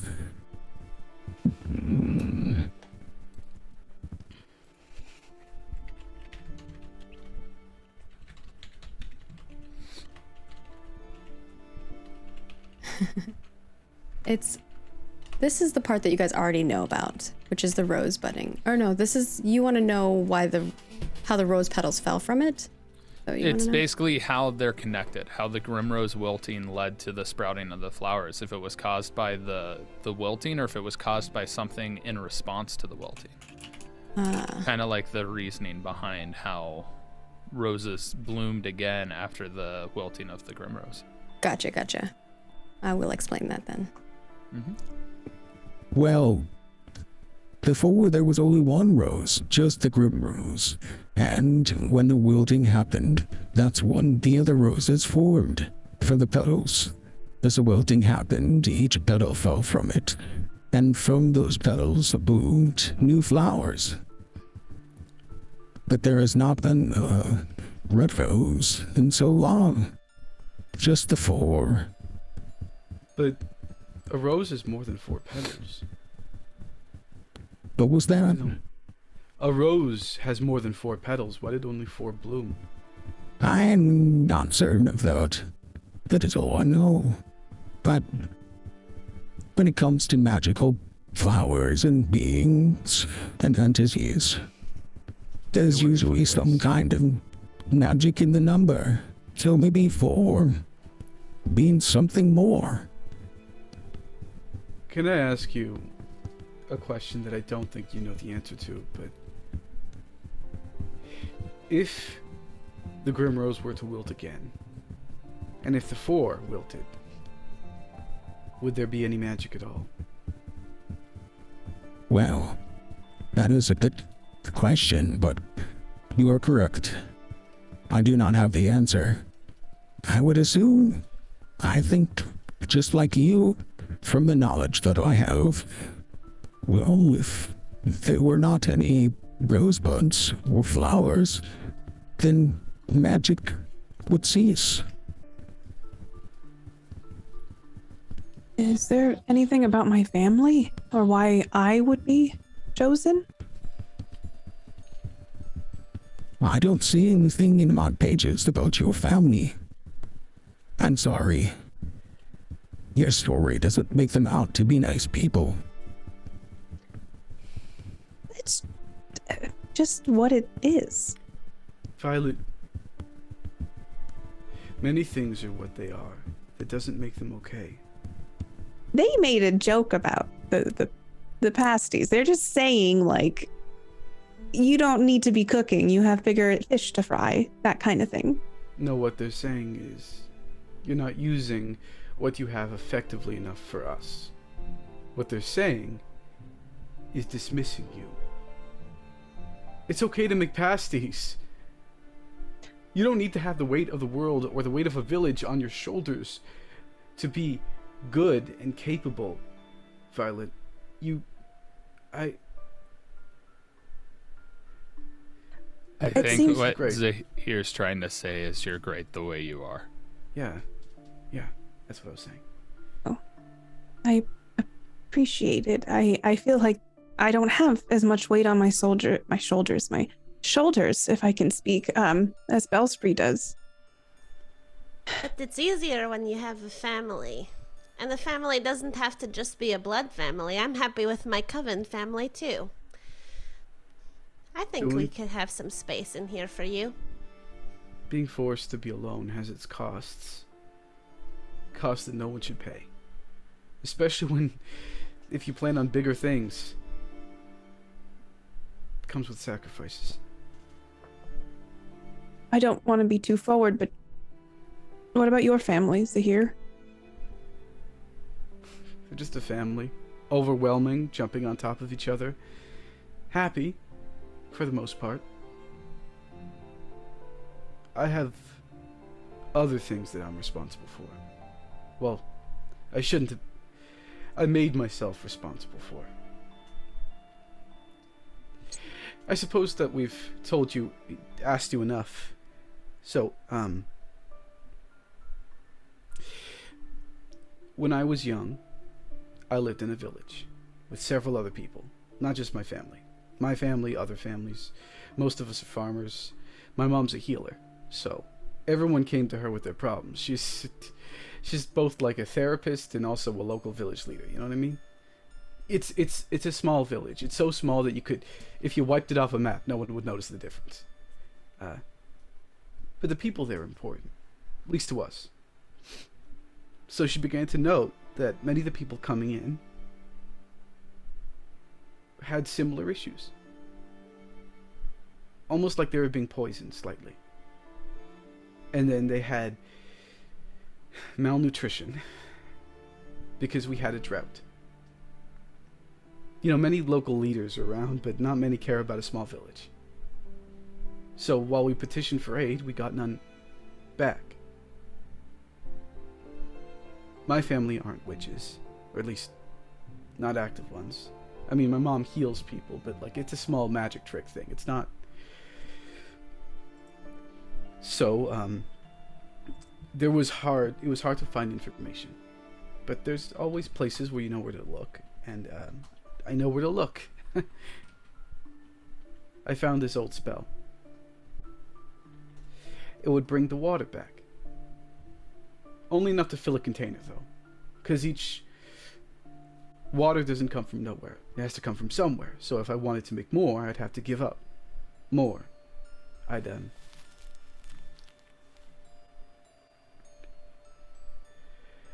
So I sat in the middle of the village one night, and as the blood flowed around me, I called upon the rains. I placed a circle around every single farm and every single village, and I was there day in, day out for 4 days. People begged with me to stop. My mom begged with me to stop, but I couldn't. It was something holding me there. I knew I was supposed to be there, you know? And we'd lost people. And people were hungry and thirsty. And so I sat there. And if people got too close, I pushed them away. Through one full moon. And then the rains finally came. And as the first drop hit my eyes, I collapsed onto the ground. And I just kept on bleeding from all the things I had called to extract payment from me. I just kept on bleeding. I'd never cast a spell before. I'd never done anything before.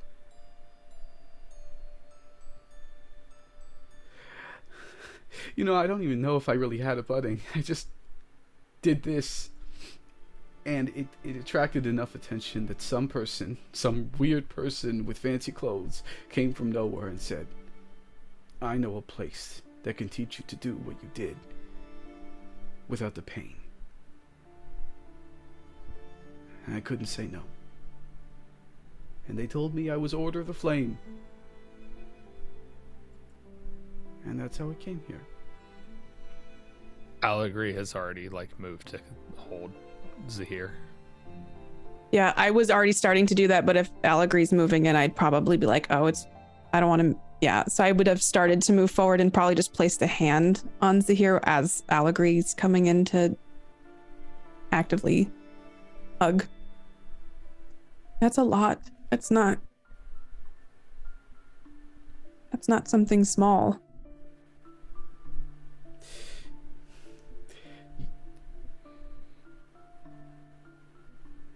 People holding young people responsible for things. And my family didn't. But no one else was standing up. No one else was taking risks. No one. Or maybe I did it to myself. But just because something happened doesn't mean it was okay.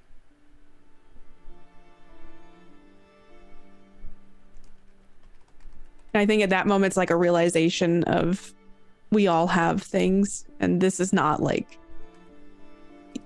you took on a lot more than most people would.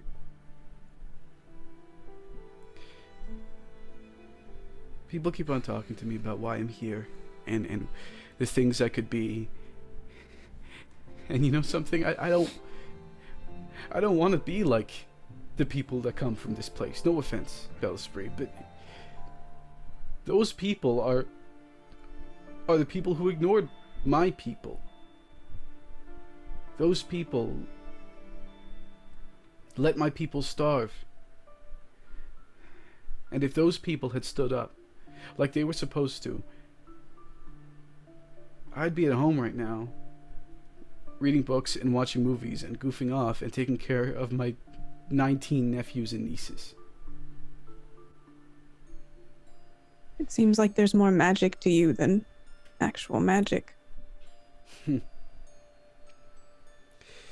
To be honest, I don't know how many of my people have ever turned out to be witches. Doesn't seem to be a thing that happens very often. I don't even know if... Well, I mean... How do witches happen? The place to find out. I don't want to know. There are certain things that just... You're better off not knowing. I'm very cold. Very, very cold.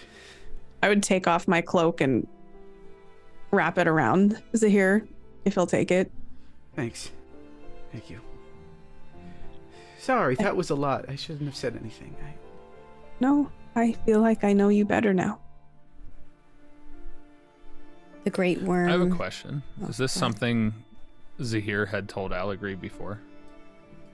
I don't think in as much detail, but he did describe bringing water to his village, and that was the big thing that granted him the scholarship.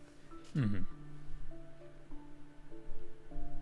Yeah, and I think that as the story is told, you see the worm, and there's like a little tears trickling down the worm as the pages are writing the story that Zahir is telling, and the worm looks to you. Well, without a towel, what do you want to know from me?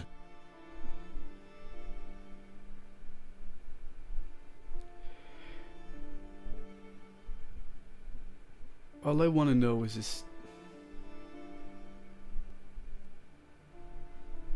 There's a Grimrose again. A shadow was found in a glade. Now we have an Empress again. Is there something coming? Oh my. It looks at you. It looks at you all deeply as it's staring into your eyes, and as you're asking for this question that you're searching in your soul for. You all come with such deep questions. I fear that I cannot tell you what is coming. I am not a seer of things in the future, but I do often see the past repeat itself. If the Grimrose is here, and the Shadow, and the Empress, well, I assume something might be coming. Well, the Weeping Elder, it has been sad for so many years. I know that it itself sometimes wonders what life would be like if it no longer had to weep. I cannot answer that question, but I feel that you've given me such great stories with feelings, ones that I will be able to tell for years to come. Such different stories than those that the Weeping Elder has taught me. So might I tell you one of mine? The strength of friendship. I think it is one that you will all find, well, very compelling. It is in the book called A Life of the Weeping Elder. Chapter 3, Strength of Friendship. The creation of the elm is a simple tale, unlike that of its existence. It is said that a young witch was grieved in sadness, a grief so strong that it flooded the lands. The witch lived in solitude, within a bubble that they had created for themselves to breathe. Alone in the depths of what became the Sea of Improva, they found the small sapling of the elm. The witch and elm formed a friendship, and the elm grew into the elder elm, towering above the Sea of Improva, terraforming the land around it into the land we now call Improva. But, of course, that only lasted so long. For many civilizations passed, and in chapter 32 of its life, good grief, the elder elm's life was at risk of being demolished in place of the Grimrose Academy. The witches poured the last bit of grief into protection of it, whilst the seekers of knowledge, the coven, tried to break through. The witch called on the Sea of Improva, using the water and all the arcane magic within to freeze the tree in time, cursing it to a life of endless weeping. Yet, here, preserving its life, the Sea of Improva to fluffy clouds, and the seekers of knowledge to ones of guardians of the Weeping Elder Elm. So, like the witch, now too does the Weeping Elder Elm grieve. And so, that is the tale. I hope it is a good one for you, dear Zahir. I am so sorry to hear what happened to you. It appears that you've been given power, similar to this witch was given on life.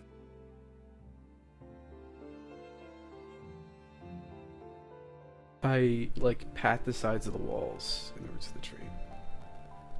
As you pat the sides of the wall, you feel something calling to you. You get a flash of a vision of that blue flame. You feel like you could follow the, you know how trees have the little lines and circles and stuff like that kind of show their life and how long they've lived? You feel like you could follow that and you could make it to where this spark is. I lightly trail my fingers down one of the lines. And almost automatically, I look similar to that moment that Alec respotted, reaching out to the flame. I slowly start to follow. Thank you. I think. And I just trail off as I slowly start to follow the line.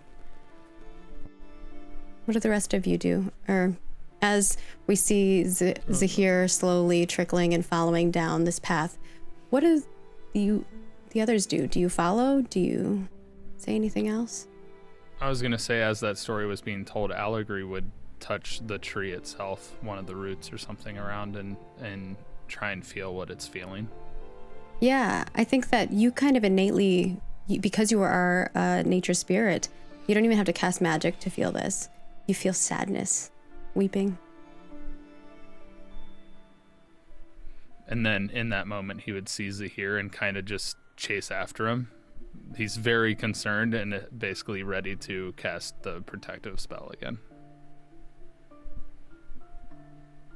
I would follow as well, and I think kind of in my own thoughts of thinking back to something maybe Lenore told me, that the food you grow, it's what you feed it kind of thing. And I just fed this tree a sad story.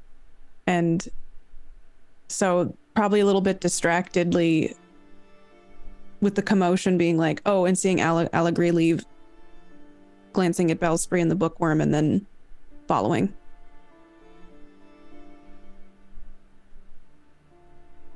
I hold Shadow a bit closer. I'm feeling uneasy about what's to come and my implications in it all. But I would follow my friends and thank the Bookworm. Yeah. I think that the Bookworm looks at you and the Bookworm smiles and kind of watches all of you as you run off and trail to follow Zahir, quizzically watching you all a bit of sadness, a bit of happiness, a bit of a lot of emotions, as all of you have told very different types of stories to the Bookworm.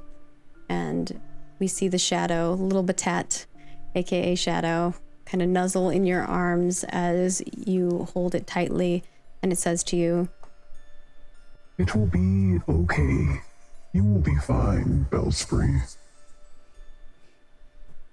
Thanks, Shadow.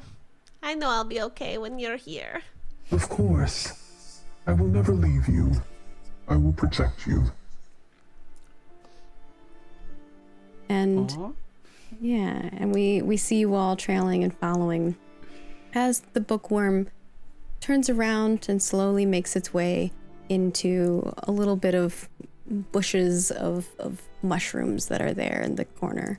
And you can see the trail along the ground where the worm is kind of sludging about, and the little rocks and stones and crystals slowly smooth out. And so here, as you're following this trail, your hand touching it, you can feel like a pulsating, bringing you closer, deeper in the roots of the tree.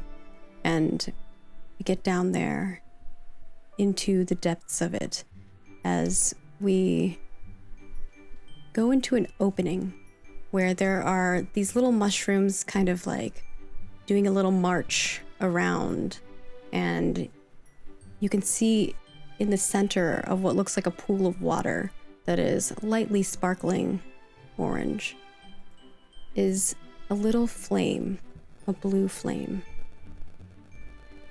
It's encompassed inside roots, like almost like a little cage.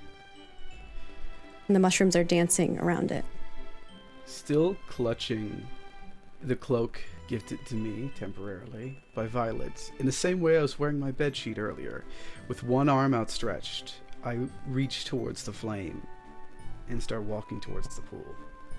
Almost transfixed in a moment, my eyes glowing a brilliant yellow. Yeah, you put your hand out. Are you gonna like remove it, or what's your plan with the flame as you or you're just touching it? I remember what it was like. Wrapped around itself, trapped.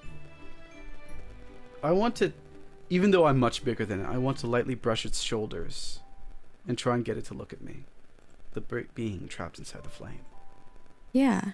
It, as you touch its shoulder, you hear a slight weeping. A very, very quiet weeping. It doesn't move when you touch it, but you just hear a light weeping.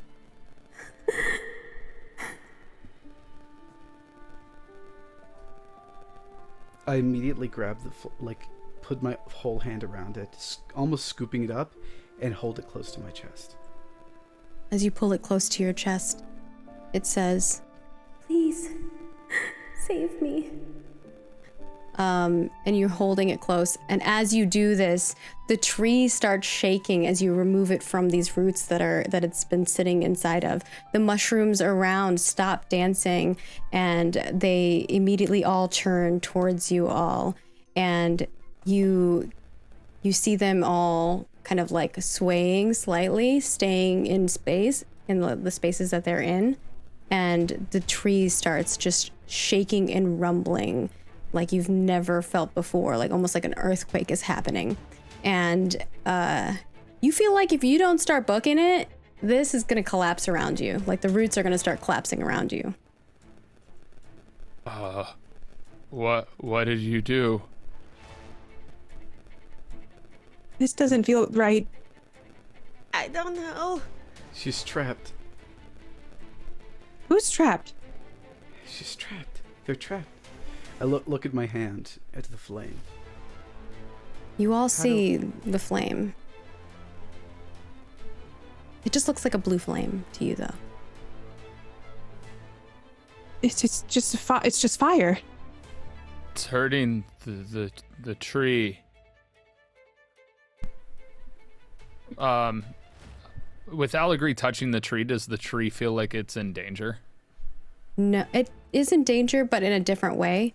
It's not, you no longer get the sense of sadness that you got before. You get the sense of like almost like a relief, like it's about to like belch. I don't think what we're doing is wrong, but it feels the surroundings seem wrong.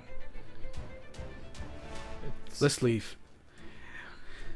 Let's leave. Do you all start running? Are you walking slowly? What's the pace here? Okay. Are you going to use magic, or are you guys just running like? Allegri's going to be in the back, and I really want him to try and use his magic in some way to keep the tree from collapsing on us, because it is a plant. It is life. It is very much in line with the. Yeah, magic. let's see. This is kind of like the ending shot as you're all running out of this tunnel. Also, Allegri's big and strong, so his hands are like on the ceiling. Like he's almost physically holding it up while he's also doing it. I think by default you can definitely just hold it up, but if you want to magically, we can roll that. Yeah, I want to use a spell called Support Life. Yeah, go for it. And it's basically just when a animal or plant seems to be faltering, can help it remain for as long as possible, but cannot fully save it. And I assume that's for one scene. Yeah, that would make the most sense. Be OP forever if it's forever. Yeah.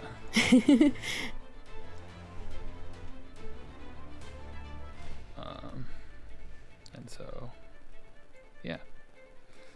That's what he's going to be casting as he's... I kind of want it to be both he's physically holding up and casting the spell. It's like a combo of both. Okay. And I assume being caring would help in this. Being nurturing spirits would help with this. Being... Big. Yeah, large. I think being big would help, the overgrown bit of it, and being big. I guess liking wilderness, maybe? Yeah. Because I already said caring. So that's Got 4. 5. Plus you 5? also have 6 for the nurturing spirits as well. 6. Okay. All right. 13.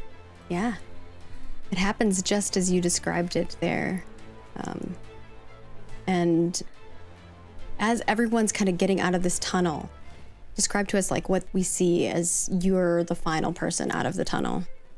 He's actually quite a bit behind, because as he's walking, he's having to move quickly, but at the same time he's holding the ceiling and it up.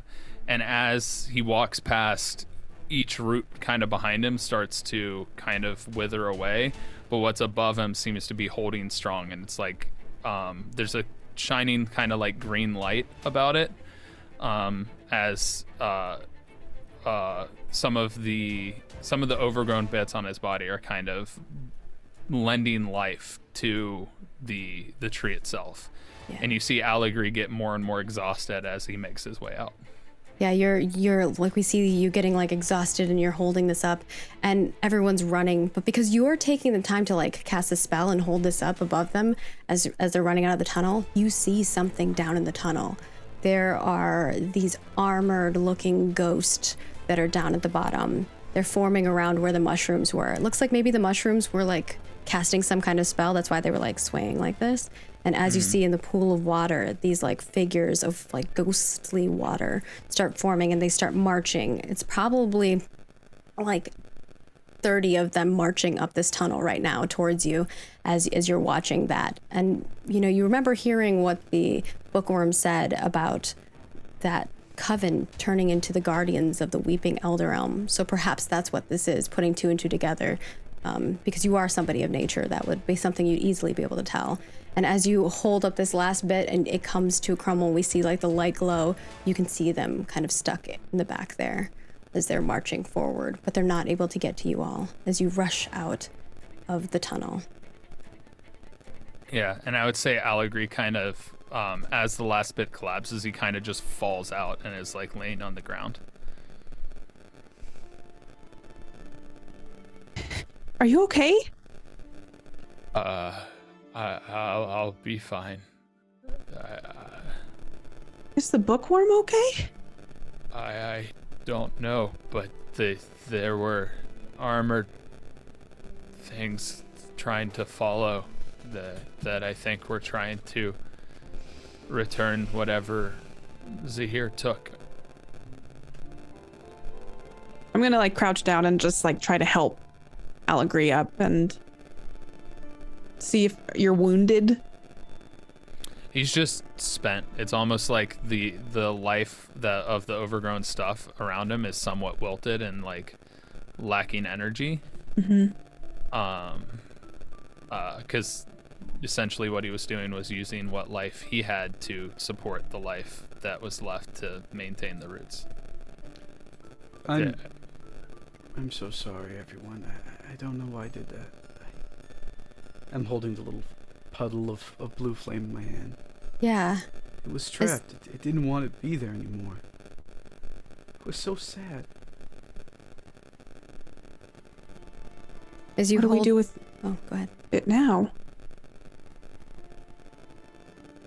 As the question appears to you, as the question that Violet says to you happens, you're holding the flame in your hand. The flame kind of almost, it's not like fire. It's not hot. It is cool to the touch, like water. What do you do with it? It seems like it wants to bind with you. Oh boy.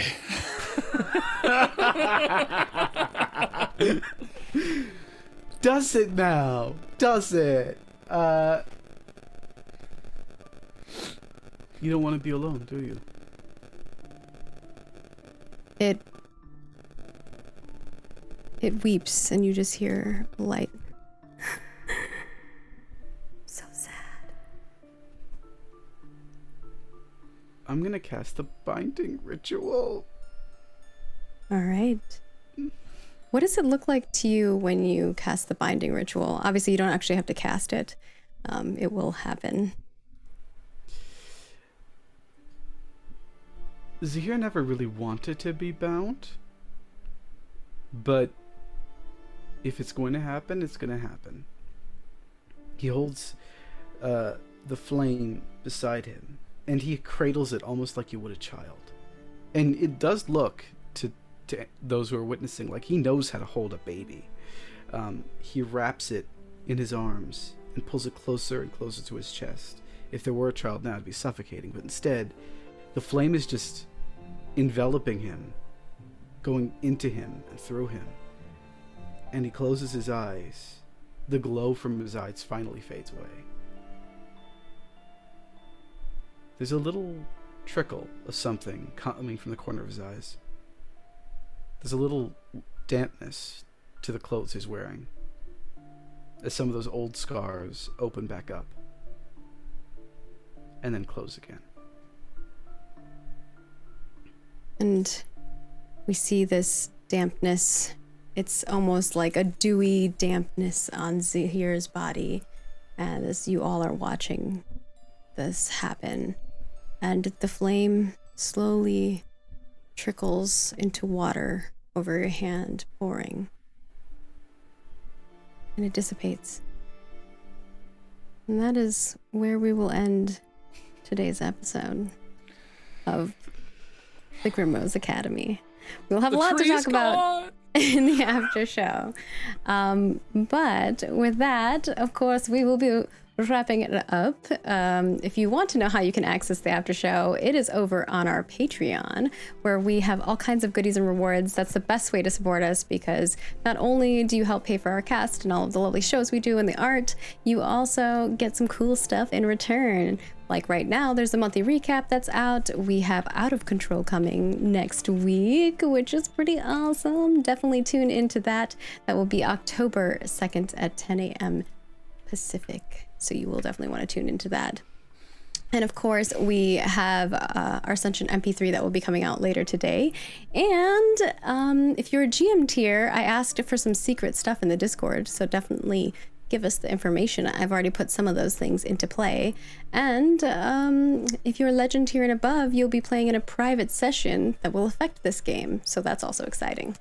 So definitely head on over to Patreon, lots of goodies. And of course, if you're right here on Twitch, you can subscribe to us where you get access to the videos in advance, as well as access to cool emotes. And if you're over YouTube as a YouTube member, you get access to some of those emotes as well. And whether you're a YouTube member, Twitch subscriber, or Patreon supporter, you get access to our private Discord where you can see all the goodness and we can chat with you privately. I'm sure there's going to be all kinds of theories and thoughts after today's episode, as it was very much a very heavy lore dump. So wiki scribes, please go out there, write some good stuff.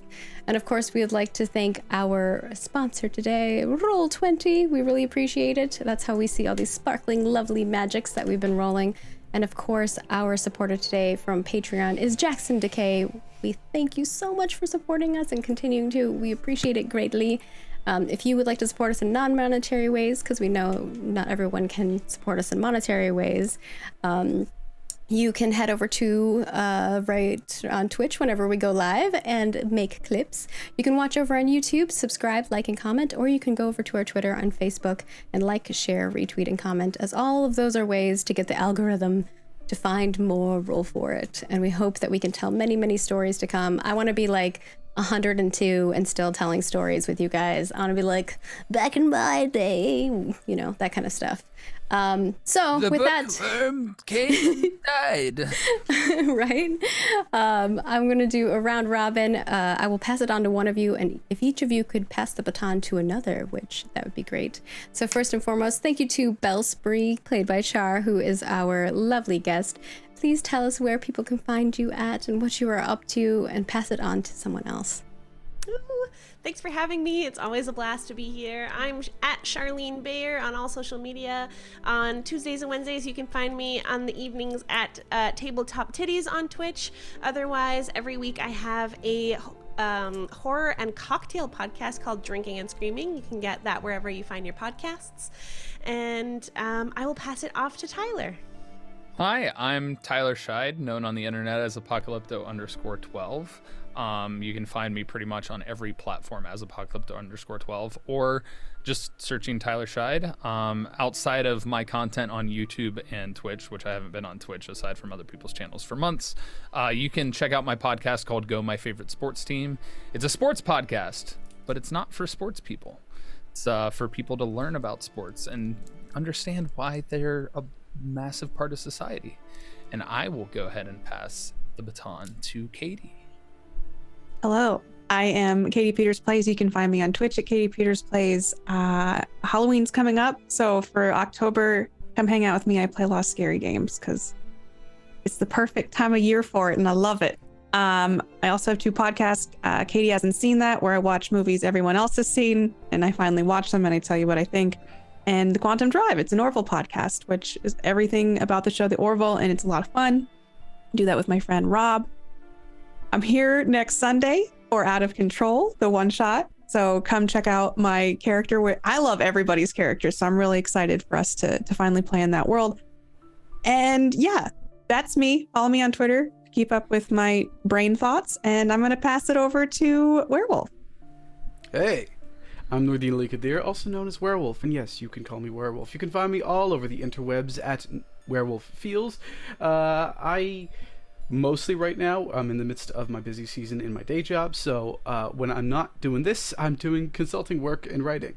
But you can also, if you are interested in some Starfinder goodness, watch me play an Efreet in our Starfinder podcast, The Atomless, found wherever good podcasts are found. And well, you know, I hear that Renegade is planning to do to celebrate a month of darkness in October. Why am I saying that without any context whatsoever? I think you can tell. Thank you all so much. I've had a great time, and I think I will finish this out by passing it over to our head witch, Maggie. Oh, thank you. I'm Margaret Crone. You can find me at Margaret Crone in all of the places. Super duper easy. I do lots of things on the internet.